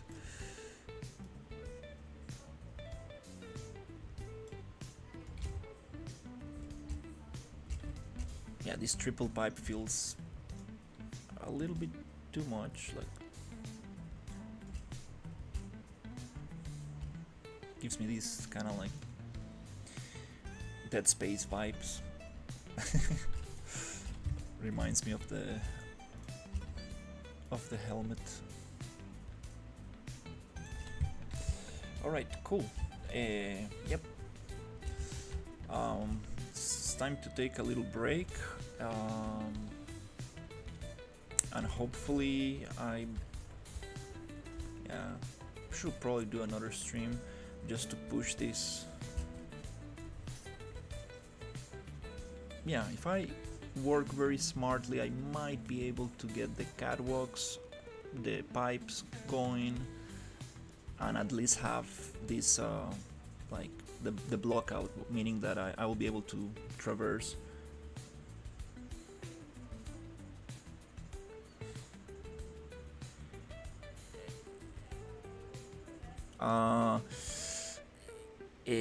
Yeah, I know Mixamo. I've used it a couple of times, but to be honest, I haven't used Godot, the Godot engine. Not sure how you pronounce it. I use Unreal, so I'm not really sure.